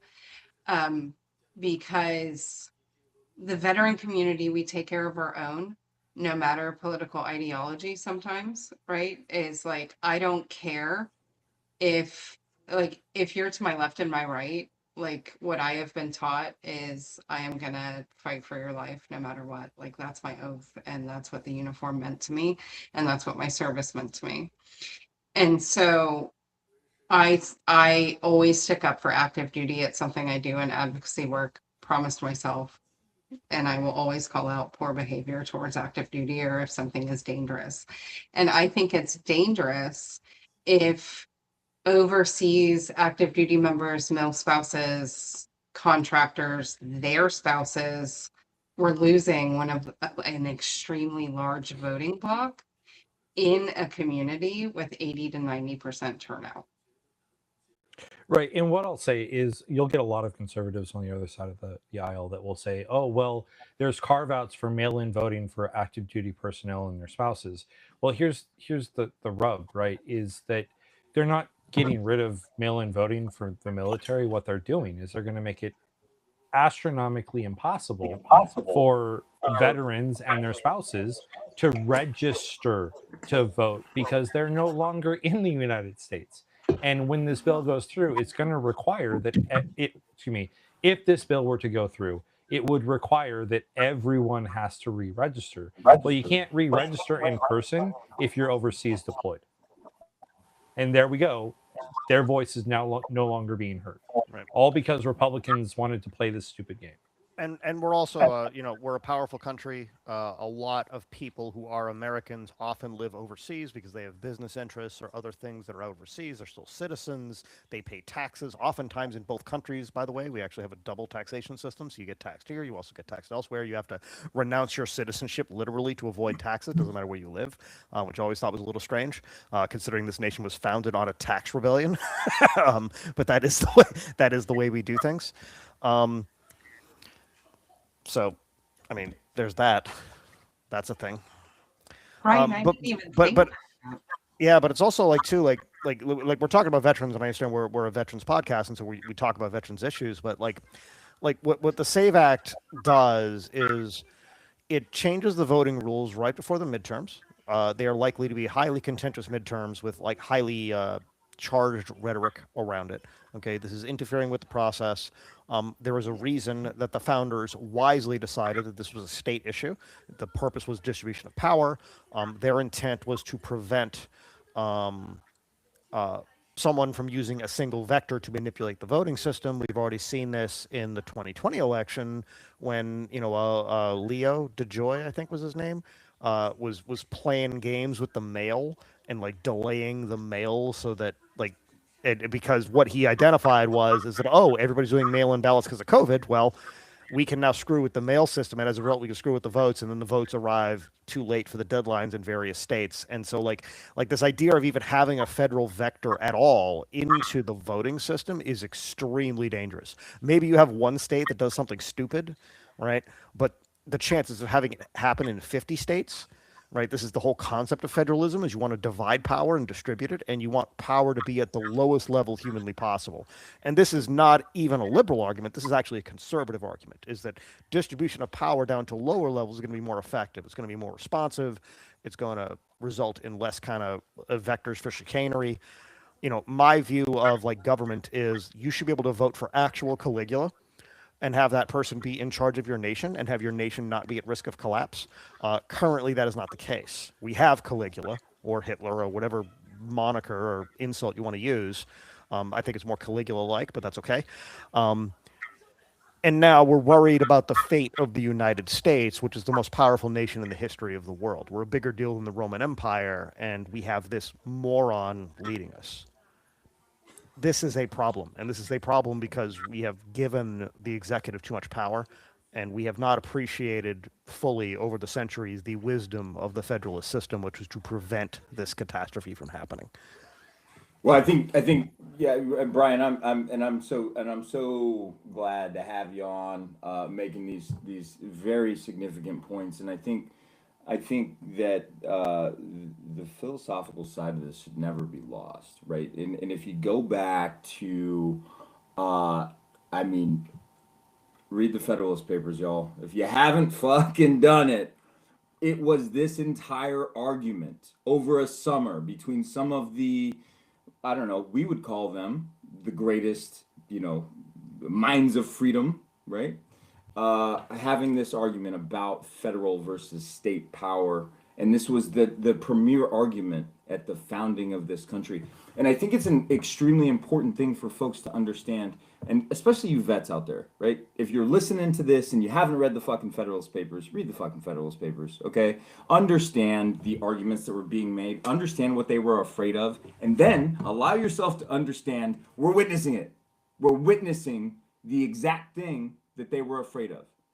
We're exposing the weaknesses of this democracy, right? That to this point had not been exploited because we had elected folks that were, I would say, generally good in nature, right? They all had their little agendas in the background, but these same exploits that are being used right now always existed. We just had leaders that were too good to take advantage of those exploits, and we are not fucking seeing that now. I think that brings up. Oh, go ahead, Brian. No, I was going to say that and I forget where I saw this. I want to say it was like a CNN interview with like Fareed Zakaria and a couple other individuals who are really smart on this stuff. But they were talking about this idea that actually we like to think of ourselves as a super stable democracy, and up until recently, I think we were, but most of that was actually embedded in custom, and it wasn't embedded in actual law. And so the name of the group, I think, was the Federal Transition Project, or the Transition Project. And what this was is this was a group of never Trump Republicans combined with a bunch of people like in the Democratic Party and other like journalists. And what they did is they essentially war gamed out a bunch of scenarios about what would happen if Trump tried to kind of like refuse the elections. And they went through like scenarios of succession and all these kind of really things. And it's a very, very kind of like D&D-esque type exercise because they had judges and they would kind of resolve scenarios with dice. And what they discovered is that actually there is enormous holes in our system that have been mostly been plugged up because we had leaders of good faith. And those leaders of good faith did exist in both parties up until recently. And so I would argue that I think the left and the right have been kind of missing what has happened here, because before we had leaders who had like a philosophical precept, they believed in some sort of principles and they organized their government around this, and those differences existed and were negotiated, and they went one way or the other to good or ill effect, but you still had good faith. And that good faith is now missing because the government is led by a sociopath. And so that sort of changes the whole math. And we're still to this day wrestling with that because we keep using the analogies of the past and saying, well, Reagan did this thing or like Biden did that thing. It's like you're missing the point. Like what we have is we have a lunatic, and the lunatic broadcasts out a lunatic vibe, gathers other lunatics to him. They become the government and they blow up everything. And that's why this is existential. This is almost like a psychological problem with a certain cohort of humans rather than being something that is intrinsic to a particular philosophy. That's also potentially a good thing, because what it means is you don't need a philosophical argument to make the case that these people are dangerous lunatics. You can just say, they're actually just bad people, and that's enough to make the case. And so you can get crossover, and you are already getting crossover. Although the way we track party affiliation, we don't realize that crossover is happening. I think you see it in the movement. You have George Conway, Federalist Society Republican, okay, who is now running as a Democrat in New York. It looks like he's going to dominate that race. It's a swing seat, okay. Very, very smart, very committed to democracy as like a principle. But what he is he is a constitutional conservative. And those folk are reachable. The national security conservative, those folk are reachable. The economic conservative, with the fact that, you had a guy who, like, Trump owns now stakes in Intel. Like, how is that pro-capitalist, right? Like Trump is a threat to capitalism itself, right? It's not, like, we don't need this socialist-only argument or progressive-only argument to win. There's more space here because of all the norms that are being violated. And we just have to find the right vessel to kind of make that argument. And we don't all have to agree at the end, because this is this is almost like an apocalypse in the sense of like apocalypse means change, right? This is a dramatic change in our political system. And there are opportunities here to create a new kind of coalition that hasn't existed before in the country. And if we can do that successfully, then the world is our oyster. We can fix this thing. Like, this machinery is possible to fix and repair. Yeah, so to piggy... Sorry. Carl, please. I'm so inspired. Go ahead, please. I dropped a lot. I'm sorry. No, I mean, honestly, to piggyback off of what you said, right? And Nick said we will never collapse. Katie, you're right. I think that the collapse is happening where we're moving all the power into a singular branch. But here's what I do see happening, right? We do have a sociopath in the executive office. That's honest to God, that's who is sitting there. And I'm not necessarily talking about Donald Trump. Maybe I'm talking about Miller, who is closer to the sociopathic mentality than Trump, who is more Alzheimer's ridden. But my point here is that what is going on has really woken up the people, right? Prior to Donald Trump, even 1.0, the people kind of were asleep at the wheel. Everyone would show up to vote. They would vote based off party line. They would vote because, my party votes this way, or they wouldn't vote because they didn't feel that their voice mattered. Now what we have is we actually have people engaged in conversation that 10 years ago would have told you, oh, I don't get into politics, I don't talk politics. Nowadays they are, because they're actually feeling it. The downside is it required them to actually feel the pain for them to speak the fuck up. But at the end of the day, I think in the philosophical realm, I think that we may actually crawl our way out of this because the people are awake now, and they're watching, and they're paying attention, and they're being active, and they're engaging, and they're doing the things that the voter is supposed to do, that our founding fathers wanted us to do, that they talked about in the Federalist Papers and the Anti-Federalist Papers. And to your point, Mayhem, it is terrifying how closely those arguments fit today's conversations. It's like we haven't changed anything. But at the end of the day, I do have a bit of a positivity about it, because I think the people are awake now, and I don't think we're going to sleep anytime soon. I'm going to say this, right? And I am very much It'll take a while to buff out. Nicholas, I love your positivity, my friend. But here's what I'll say, right? I've said this a bunch of times. If you have been involved in Operation Overpass, or if you're listening and you've seen Operation Overpass, one of the, early on, and if you, talk to like Z or any of the folks that were heavily involved, I've said this from the beginning, and I'll say it again. The American people are undefeated against tyranny. Okay? And there's a fucking reason for that. And this idea that the Heritage Foundation is going to come in and that we're going to be so asleep at the wheel, and I'll be honest, we have been, right? We've been Americans, and we've been just comfortable as fuck for way too fucking long, right? But if I may say, we also have the corner on the market of being a bit cunty when we get upset, don't we? Right? I mean, how long did it take after 9/11 for us to go, you know what, let's wage war against the entire planet, right? And something I want you to understand, if you're listening, is the veterans that made all of that shit happen are still here in these United States. And we still give a fuck. And you're not going to take freedom of speech. You're not going to fucking eviscerate our healthcare. You're not going to get away with this shit. Because at the end of the day, Stephen Miller, this is for you.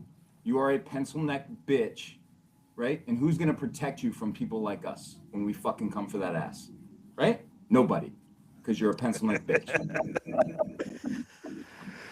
Mayhem, I love how you're both like at times eloquent and at times like fighty. Like that juxtaposition is fantastic. I fucking love it to death. So like never change, bro. Yeah, I'm who I am, But I will say this, and this is just kind of a general observation about the movement.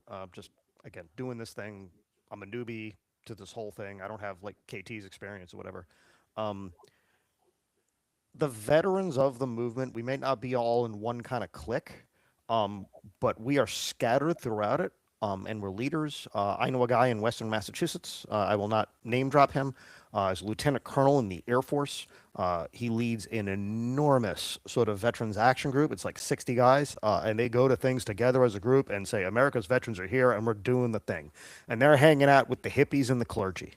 Right, and that is actually really, really important because with the clergy you have moral force, with the veterans you have kind of physical force and kind of like an implicit threat, and with the hippies you have like a character force or like this is like the American body politic writ large. Like we are an important component of this coalition, and veterans who end up involved in movement politics end up being leaders, and it inspires other veterans to join, and then they become leaders.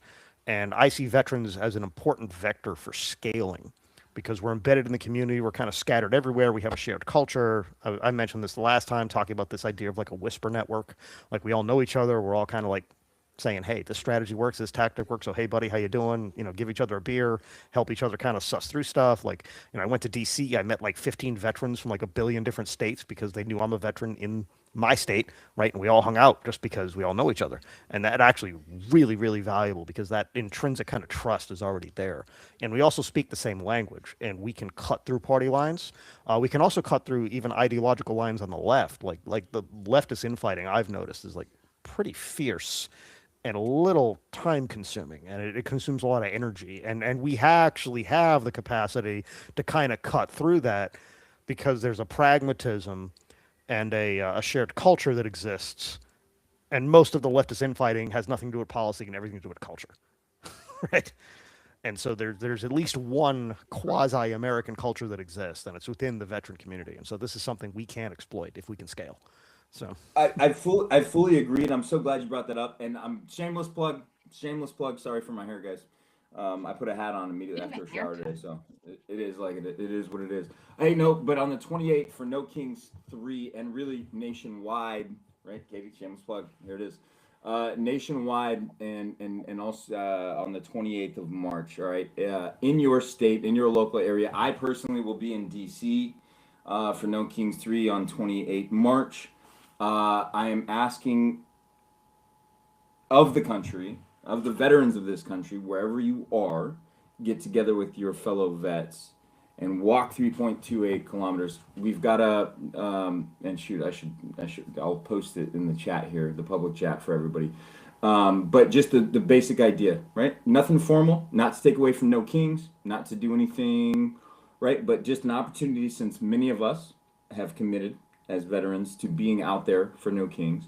Have a little cutout that morning and get out there as vets. I think in DC, working with Fight Against Fascism organization, I think what we're gonna do is do a little walk, and look, it's inclusive. You don't have to be a veteran to participate, but get out there, do some esprit de corps. I don't know, maybe get a little coffee after, maybe some scrambled eggs. I don't know what you fucking eat, right? But get out there with your fellow vets across the nation for No Kings 3, 328, and Ruck March for the Republic.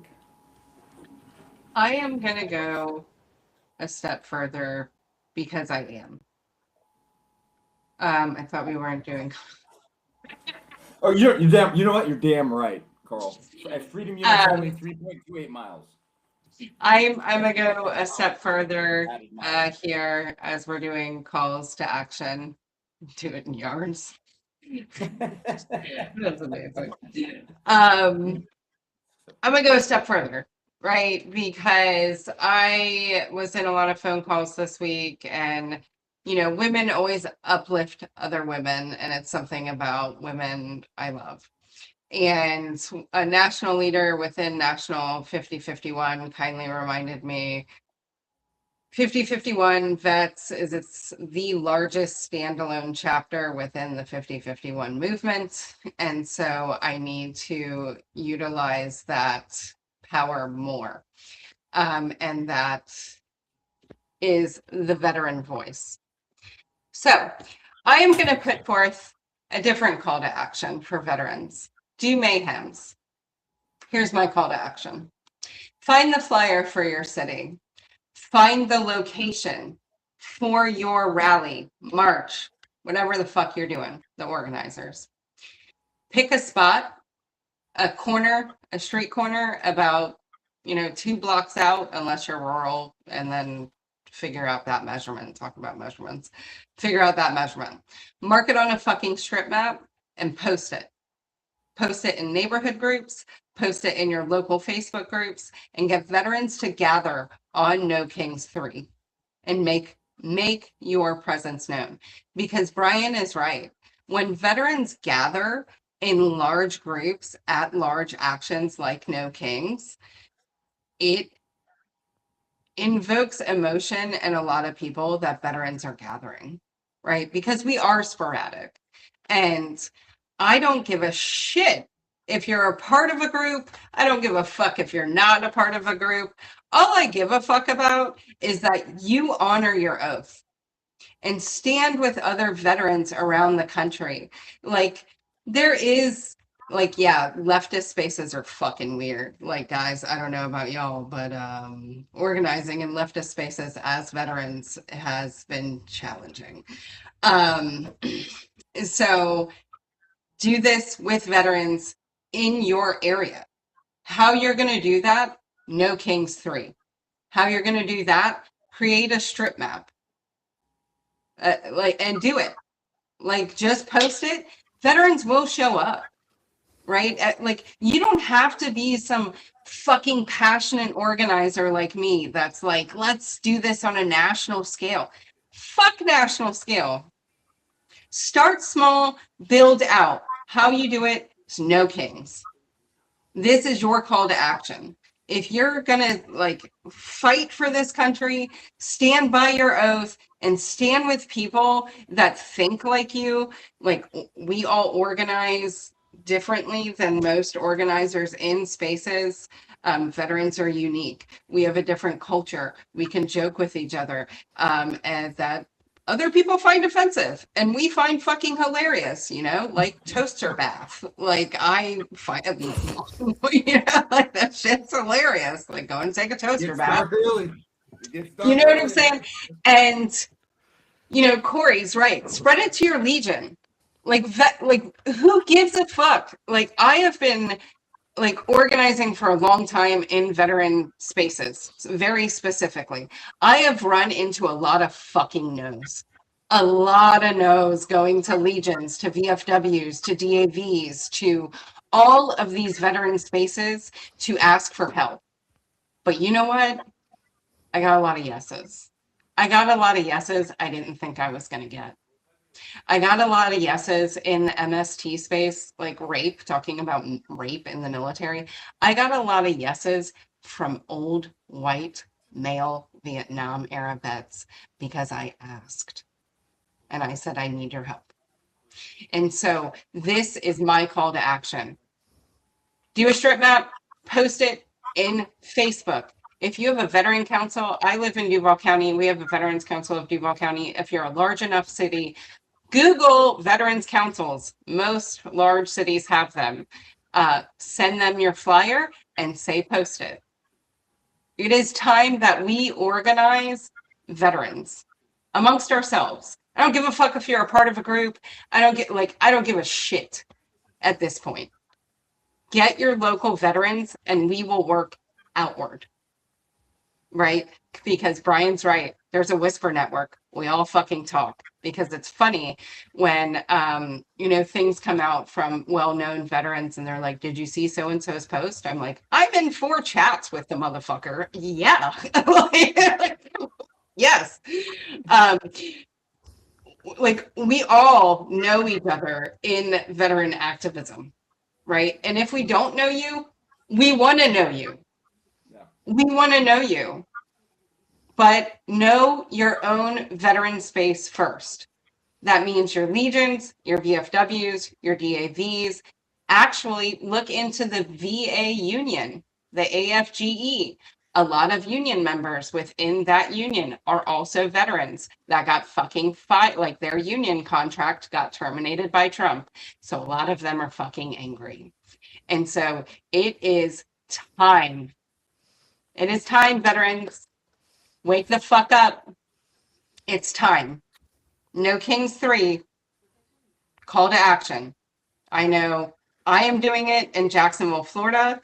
I have gathered a lot of veterans from different organizations and random ass fucking veterans, and veterans are making a stance. I know it's happening in other large cities across the country, and rural ass veterans, get your motherfucking asses out to the protests with 1 to 2 civilians out there.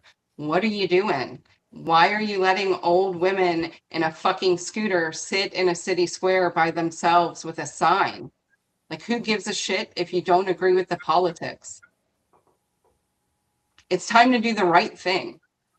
Talking about morality and like philosophy earlier. Do the right fucking thing. Because democracy is on the line. Democracy is on the line. Like, I know that Nicholas said, America's not going to fall. We will fucking fall through policy, through executive overreach, through a non-peaceful transfer of power. Because that is a healthy democracy, is the transfer of power. And let's be real here. The last time it happened with this human being, the Capitol got fucking stormed. Ashley Babbitt got shot because she's an idiot and deserved it. And I get a lot of hell as a woman veteran saying that. That bitch knew better and should not have fucking invaded the Capitol as a veteran. You know better. Fuck around and find out. So the last time this happened, a lot of veterans were a part of January 6th. A lot of us.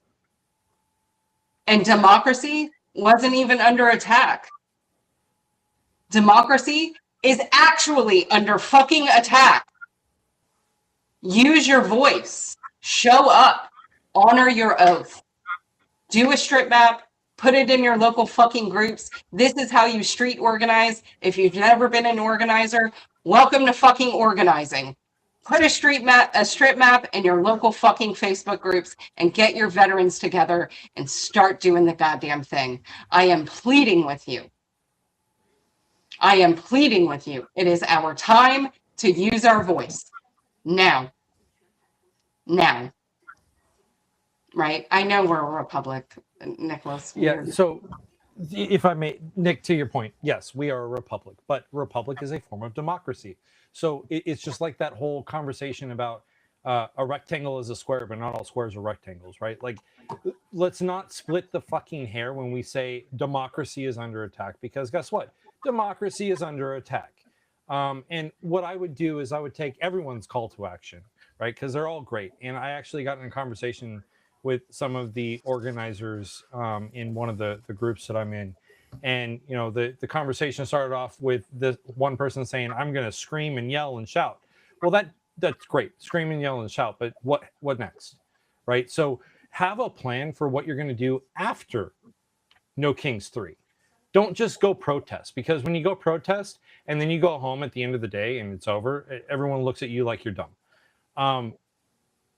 Instead of just protest and then go to a town hall, go participate in your local community political theater. And I say theater because sometimes it's quite hilarious when you go sit in those town halls.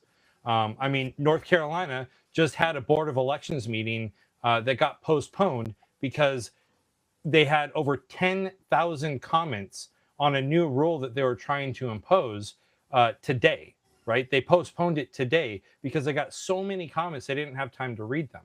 The change that the North Carolina Board of Elections was trying to institute was a state mirror image of the SAVE Act that's currently being debated on Capitol Hill, right? So if we participate locally and at our state level and we actually engage, then what happens is change occurs. But if we just sit here and we go to the protest and say, okay, well, I did my job and pat myself on the back, well, you're not really accomplishing anything but just throwing a temper tantrum in public, right? Like, so do that, but also do more. Be involved. We're veterans, right? I'm a retired veteran. I'm on 100% PNT, which means guess what? I've got the pleasure of being able to start my own business. And I also have the time to go sit in on a lot of these meetings. I'm not saying that every veteran has that ability, but there are some out there that do have that luxury. So get the fuck up off of the couch, stop eating bonbons, and go participate and be active. Bring your bonbons with you. Yeah, And then just tell them you're diabetic. They're I not gonna Yeah, just bring your I am- And since we're calling out bonbons in particular, that is a in recognition that we just passed International Women's Day. Cinnabon was it is a women-owned business, right? A $1 billion company started by 21-year-old. So, shout out. All right. Brian, go ahead.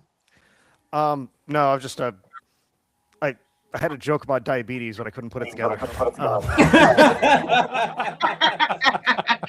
But yeah, so I was going to say this. So for there's a bunch of rallies going on in Massachusetts. I'm just going to talk about my state because that's all I know.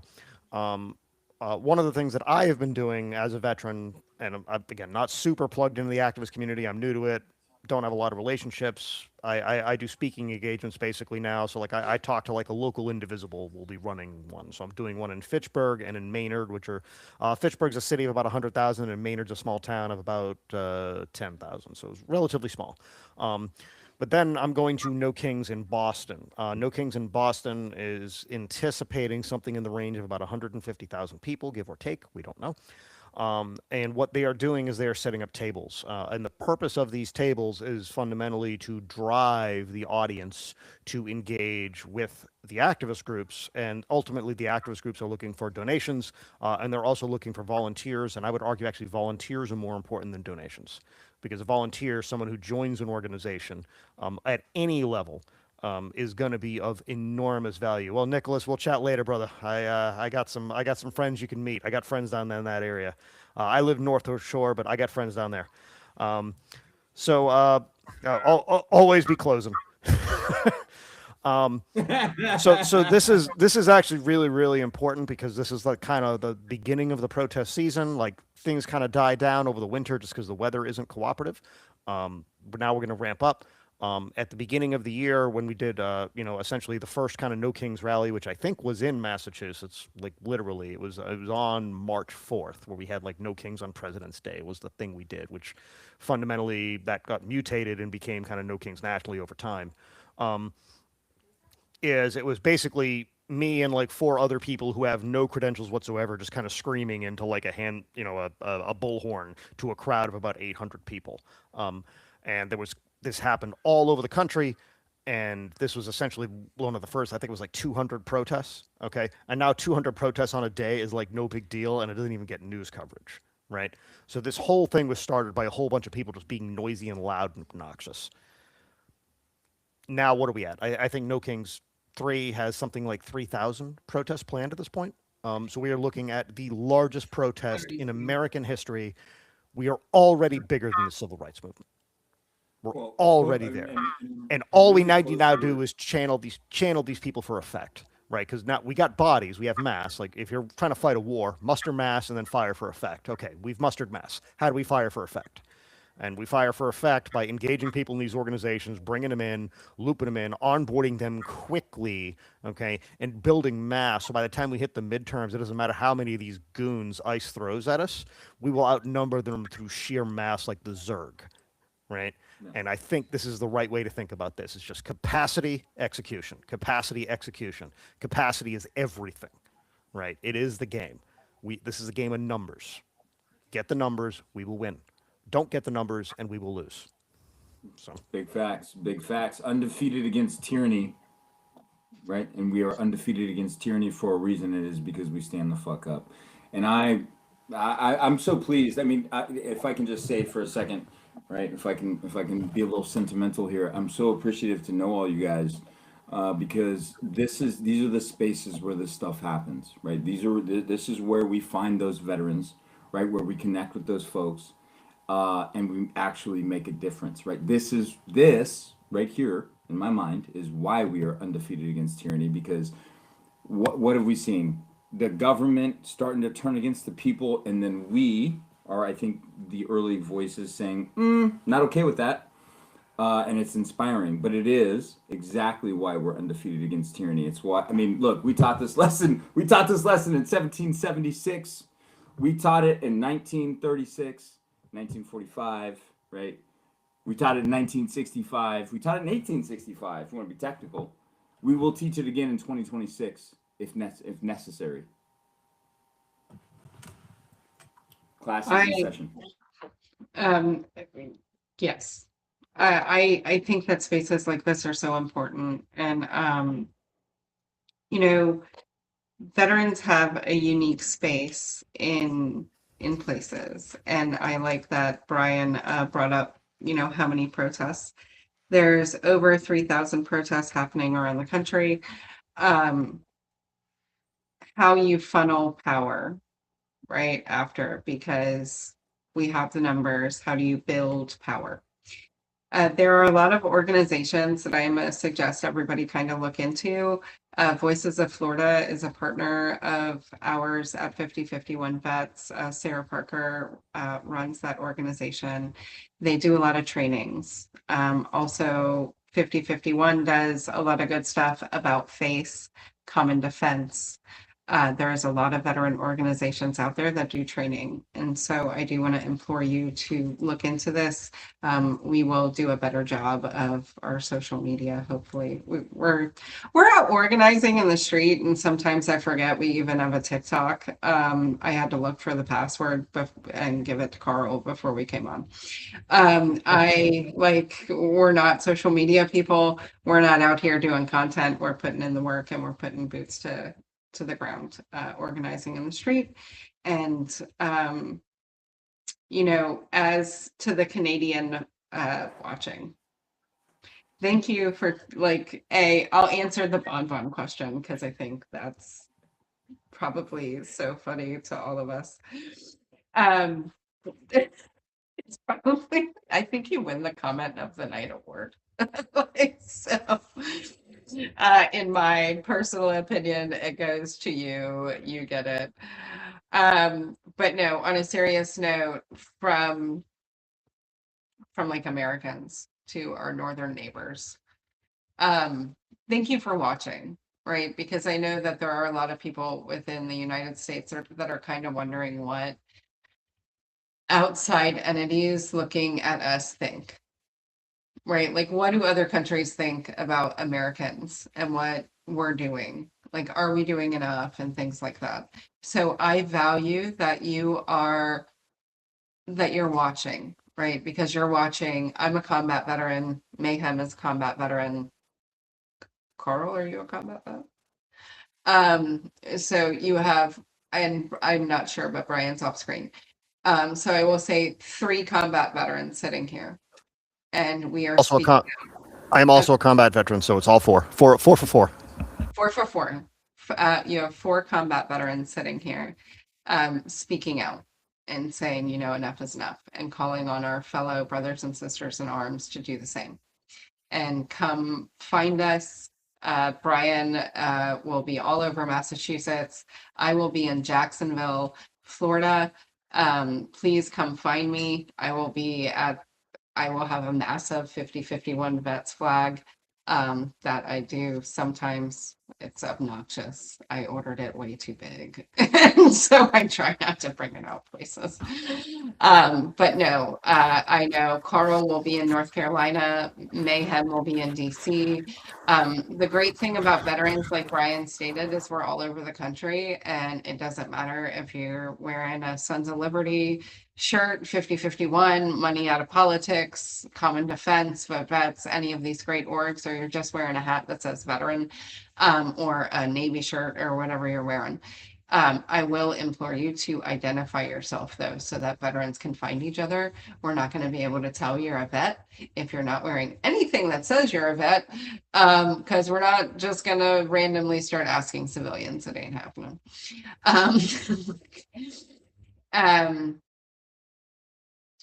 We think, can you put that comment up? I think, we think they're very. Yeah, we think the administration sucks too. Oh, bonbons.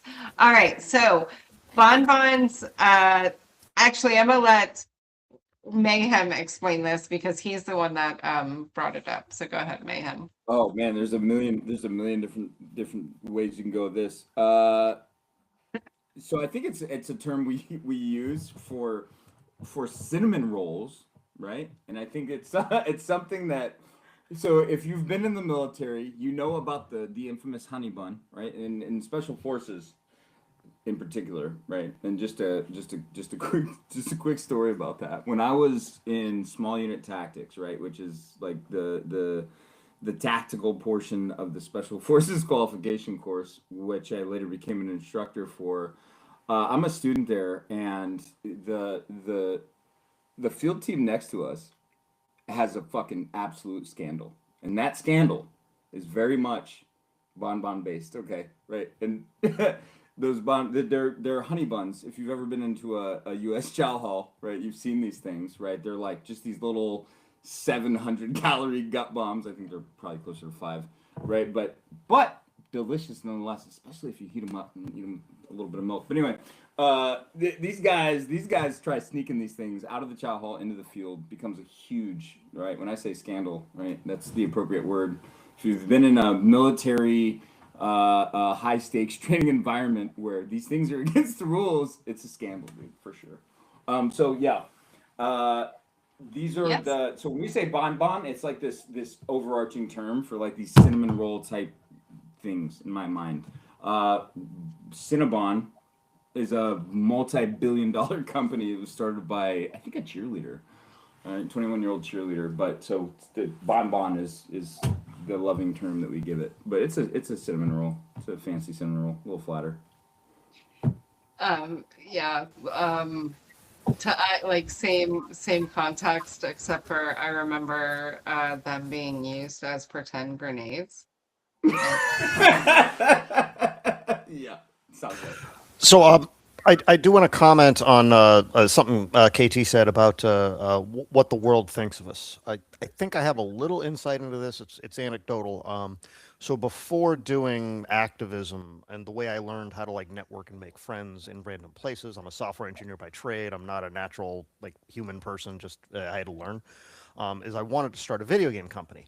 So during COVID, I fell into this group of Europeans, and they set up what is called the Game Dev Biz Dev Game Bar. And so it was all these like game developers would like hang out in a bar like a virtual bar, and it basically was just Europeans getting drunk in the afternoon, and I would hang out at like 12 o'clock to hang out with them, right? Because I don't even know how I fell into them.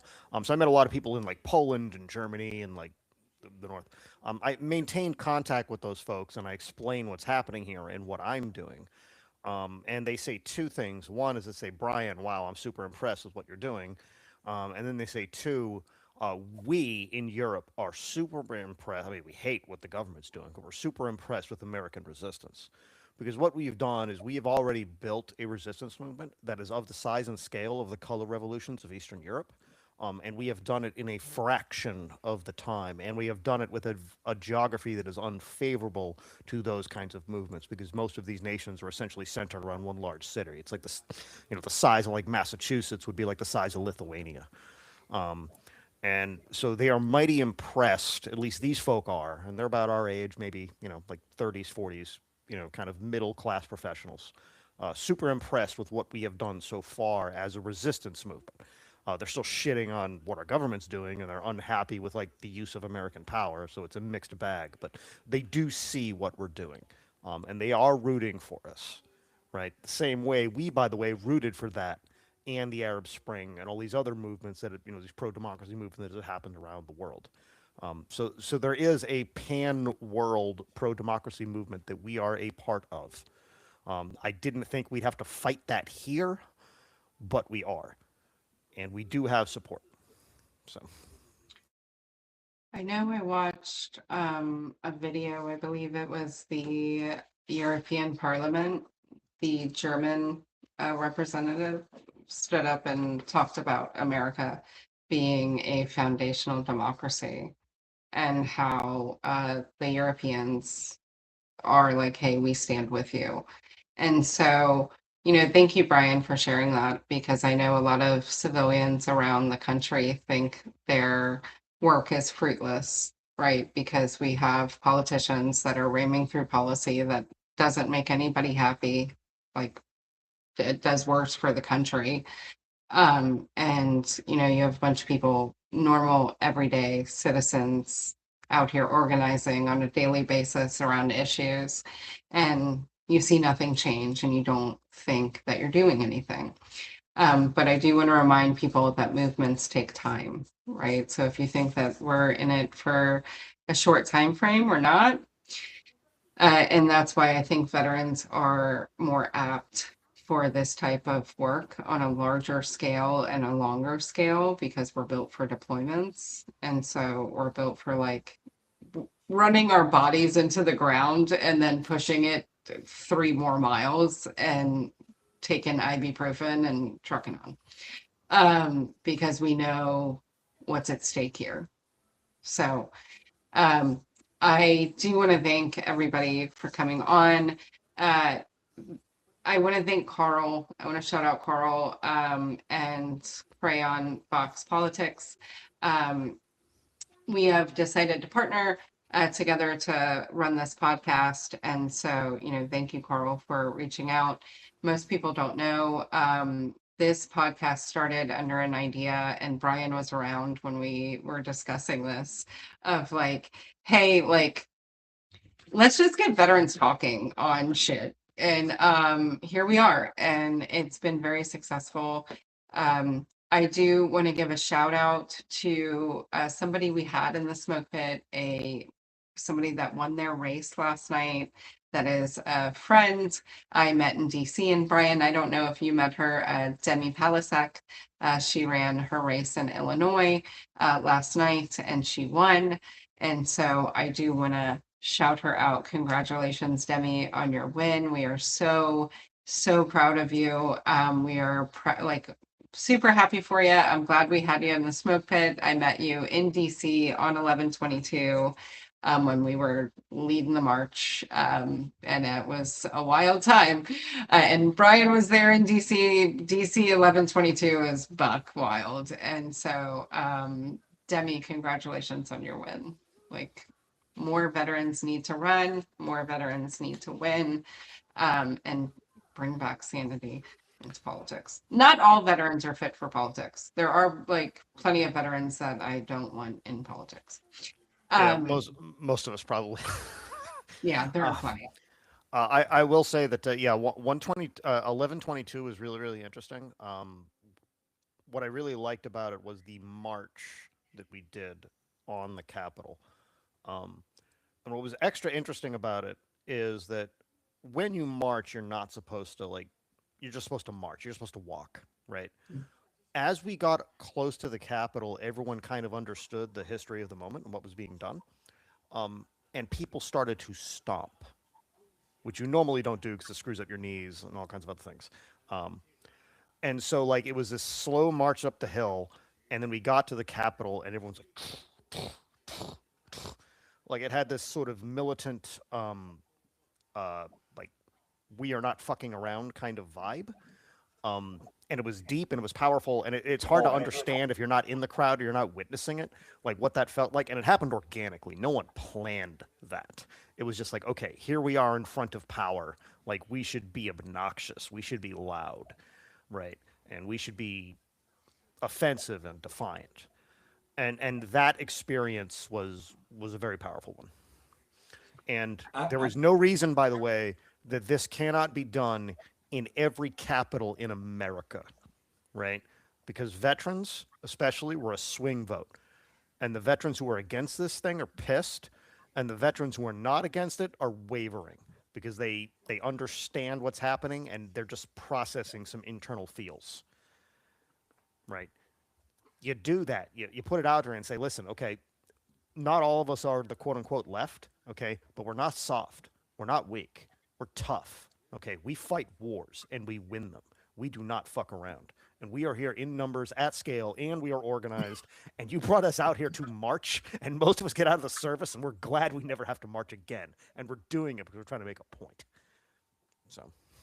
I will say, as a caveat, I was at the front of that march on 11/22, and there was a moment of panic as everybody was marching towards the Capitol.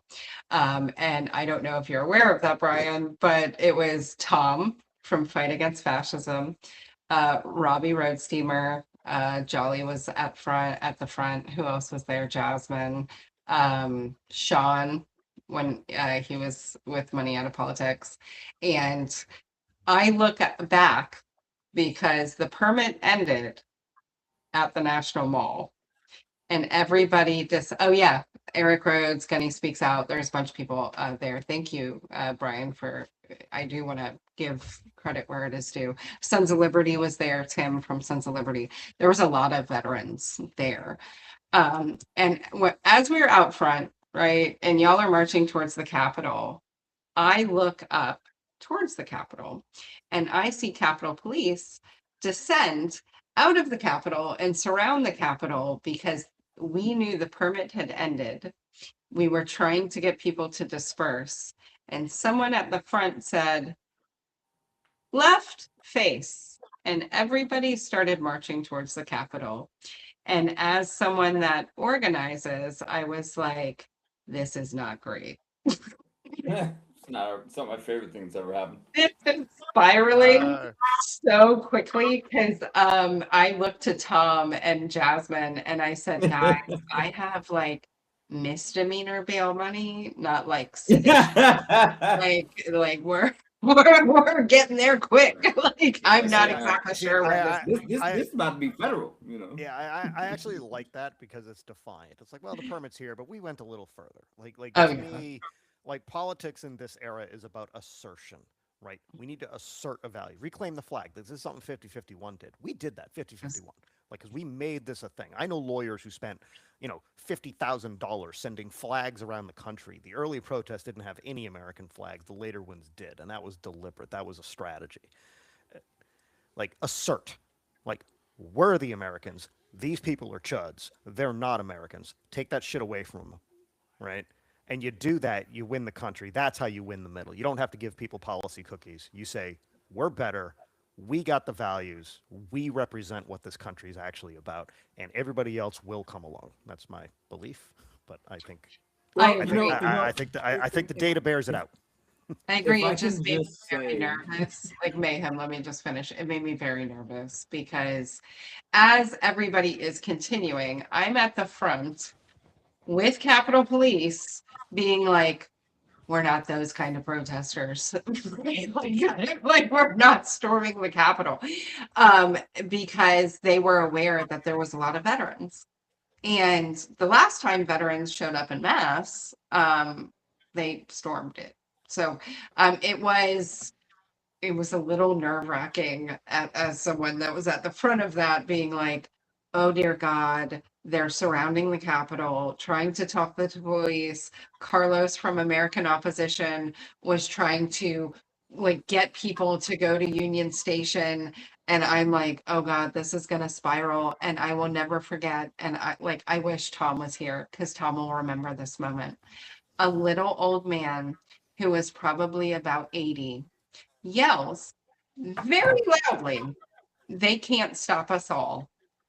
And I looked at Tom and I went, you dragged that little old man that way. And Tom went, there's cameras everywhere. And I was like, yeah, I don't care. Like, I just, Hold on. Can we get Tom on the horn? Hold on. yeah, like, Tom on the phone. because I was like, Hold on, what let me bring is him up. happening here? And Robbie, like, if you know who Robbie Road Steamer is, he's a friend of ours. And his whole shtick spiel thing is like storming the Applebee's. And I hear Robbie out of my left side say into his microphone thing, I hear they have an Applebee's in there. And I'm like, no, nope, nope. This is not happening. Like, this is not happening. So although I'm glad that your experience was lovely because that was how it was supposed to be from someone on the front end of that, it was one of the more nerve-wracking moments of organizing I've ever been in, because I was like, well, I'm going to prison for life. For life. My like our logos on this, like that was crazy. But I do appreciate hearing your experience because that's what we were going for. And We stuck the landing. yeah, like yeah, man, the landing matters, but holy crap, like that was fucking nerve-wracking. Yeah, little old madman. I looked over and I thought it would be somebody our age, right? Like a veteran our age that's like, oh, they can't stop us all. And it's like this 80-year-old man, and I'm like, no, not happening, not today. So all right, let's wrap up. We do this every Wednesday and Saturday nights, and we're hoping to expand. If you're watching and you're a veteran and you want to get up here and you want to talk and you want to be a part of the conversation, we encourage it. Like if you're in the chat and you ever want to pop up here and just kind of be part of this, just put it in the chat. We'll send you the link somehow and we'll get you involved, because this is not owned by anybody. We just are trying this thing out where veterans speak out. Our voices need to be heard. And so before we close out in the way we always do, and I love that a Canadian is going to watch our closeout. It brings me so much joy. Mayhem, do you want to give a shout out to Money Out of Politics, where you're going to be for No Kings, all of that before we close out? Yeah, no, hey, sure. Look, I'm a vet. I live in North Carolina, Durham, North Carolina in particular. I live real close to the overpass on the 40 in Durham. Listen, I'm here for any vet that needs help, wants to talk, right? To be honest with you, my best friend committed suicide in 2014, and some of my closest friends have been in places where they've had a gun in their mouth. If that's you, call me, right? Hit me up, right? Because I'm here for you. And I mean, I think that's the importance of this. As veterans, we're here for each other. Also, as veterans, we get shit fucking done, whatever that means, right? And that's across party lines. And that's why we're so fucking successful. And also, why we've had 250 years of peaceful transfer of power, right? And why we will continue to have that. 86% across the aisle is where money out of politics is pulling, okay? And that's why we chose money out of politics as an issue, because we wanted to unite the country. The fact of the matter is, from my perspective, the two best ways to do that are money out of politics, getting money out of politics, and veterans. I'm here for you no matter what your poison is. Thank you. Carl? You're on mute. I am also based out of North Carolina. I'm actually on the eastern side, so closer to the coast. But I will be attending the Fayetteville protest, largely due to the fact that I don't get along with the Raleigh folk. Long story, we can chat about that later offline.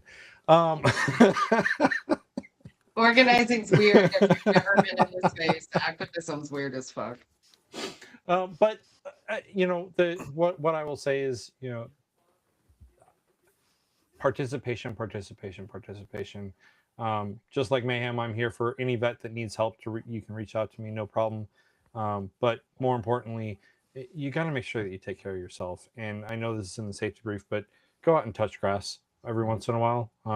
That way you know that it's real and it's something to get a little vitamin D in your system. But participation, and that's all I got. Brian? Yeah, so I have started writing a weekly article, mostly kind of inspirational God and country type stuff. My kind of focus has been to kind of inspire people to understand the principles upon which this nation is founded in a deep way, kind of reconnect with our American roots. I believe that is fundamentally essential to defeating fascism. And this is something perhaps that a lot of folk on the left might have some trouble with. And so I try to create that space where people can understand why the American experiment is yours and why we are its correct inheritors, and not the MAGA morons who walk around with 500 flags on their boats. So you can find me at mass5051.org. There is a blog there. There is a newsletter, which I write on. I have linked the Substack. I write on the 5051 Substack. I will potentially be on other platforms as well, but that's kind of where I'm getting started. I got about 15 articles published, which I've done over the last year, and I intend to focus on that for the next year or so until this administration is destroyed and salt is laying upon its ashes in the ground. So, Carl? Sorry, my brain blanked out. So what I want to do is also throw a plug in, because I actually did an episode with Nick Hensley on the overreach of executive power. That's up on your favorite podcasting platform or even YouTube. All you got to do is search Cranbox Weekly and it'll be there, so you can listen at your pleasure. But that's all I got. So what I have is here in Jacksonville, 328 is No Kings. This week there is a local thing going on. There is a husband that has asked for our help. We have been showing up. The husband's name is Brandon. His wife is being detained in Baker County facility. She entered the country legally.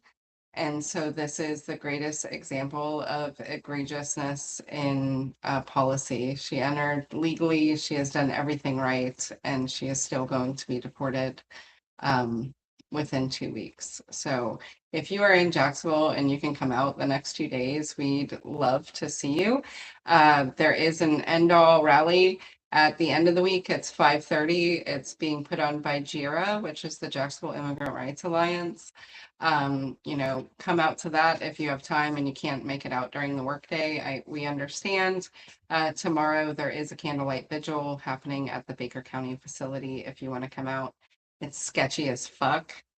Not gonna lie to you, if you've never been to Baker County, Florida, it is one of the more dangerous counties in the state for activism.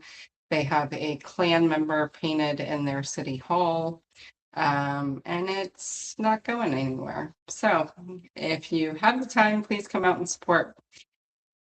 The way we end is kind of strange. So if you've never seen one, and to the Nicholas, since you are a veteran, you are going to find it funny. we close with a safety brief. So a safety brief happens every close of business at the end of the week. When you're in the military, it is given to you by your senior leadership to remind you not to be a degenerate over the weekend. So we do the same because veterans are still veterans and we do a bunch of stupid shit. So we do start off in the same manner every time, which is don't beat your spouse, your dog, or your children.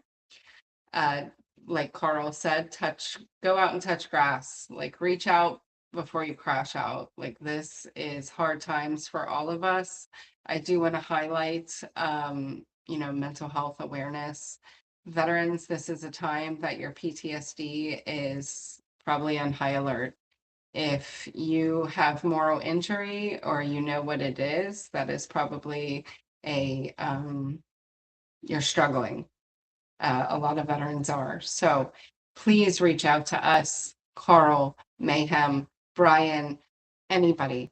Please reach out to a battle buddy. Like 22 a day is still a real thing. We're still burying our battle buddies while we're now bringing home our battle buddies in boxes at the same time. And veterans are struggling with that fact. And I will be open. I am struggling with that fact that I have battle buddies that are overseas, and I also have battle buddies that are killing themselves at home from the last war we fought in. So please reach out to us, to anybody, go get help. The VA might not help you. If that happens, reach out, right? I don't want to bury more of us, please. Drinking and driving is a no-go with us. Please, I am 13 years sober. I don't preach sobriety. It's not for anybody. What I do preach is do not drink and drive. If you can't afford an Uber or anything, please message our page on any platform. We will fucking foot the bill to make sure you get home safe to your loved ones. Also, for the veteran-specific community, please don't plan to buy illegal animals on websites and then come up with actual plans and let it go way too far in planning before someone recognizes that's not a great idea. Also, don't buy zoo animals off the dark web and then have to give them to the zoo. Do not conduct live fire exercises in housing developments. Drink water. Make sure that you're taking all your medicine and attending your appointments. Eat full meals. Full meals to veterans is ibuprofen and water and maybe some Monster and nicotine thrown in for good measure. I am talking about real food. Maintain that. You need your energy. This is going to be a long fight. Please keep your pets on leashes, especially if they're aggressive and will kill other people's animals. Our comms director lost an animal that way this year. So please keep your pets leashed. Lastly, the most serious one we always do is to our oath. As veterans, we took an oath to the Constitution. It wasn't to a party. It wasn't to a person. It was to the Constitution of the United States. And not only that, it was to the people who foot our health bills and our pay. So if you're out like we are in the streets, Marlboro Reds, yeah, preach my guy. If you're out in the streets like we are, I am out at actions very often. It is your duty to protect the most vulnerable around you. Whether you agree with them or not, it is our duty. It is not an ideological thing. So even if you're at an action and there is someone being attacked and that you don't politically align with, we give quarter, right? We give quarter. So please watch out for the most vulnerable around you and protect. We are at a time where we saw MacDill go into lockdown yesterday. I have personal friends in the area that reached out to me to see what was going on. And we see heightened political violence around the country. So as you're going out to actions, head on a swivel. We all, especially combat veterans, suffer from hypervigilance. I use it as a superpower. So head on a swivel and protect those around you. Since we have other veterans on here, anybody else got some good safety briefs? Tips? I see Mayhem. Mayhem's like, I got a few. Oh no, I mean, I got 20 years of them. I think you did a wonderful. All right. And we will see you on Saturday. We will be back at 8 p.m. If you want to join, I saw Nicholas said drop him the link. We will. From the way you speak of Carl, I feel like you know each other well. So Carl will get you the link. And if you're, you seem like a cool dude, so I'm not even going to do it. Yep, just send him the link. This is going to be fun. So we will be back on, we'll be back on Saturday night at 8 p.m. Eastern. We do this every Wednesday and Saturday night. And once again, thank you for joining us. Thank you for listening, and huge shout out to Carl once again for partnering with us to help us run this podcast so that veterans have a place to speak. I hope everybody has a safe night, and we'll see you next time.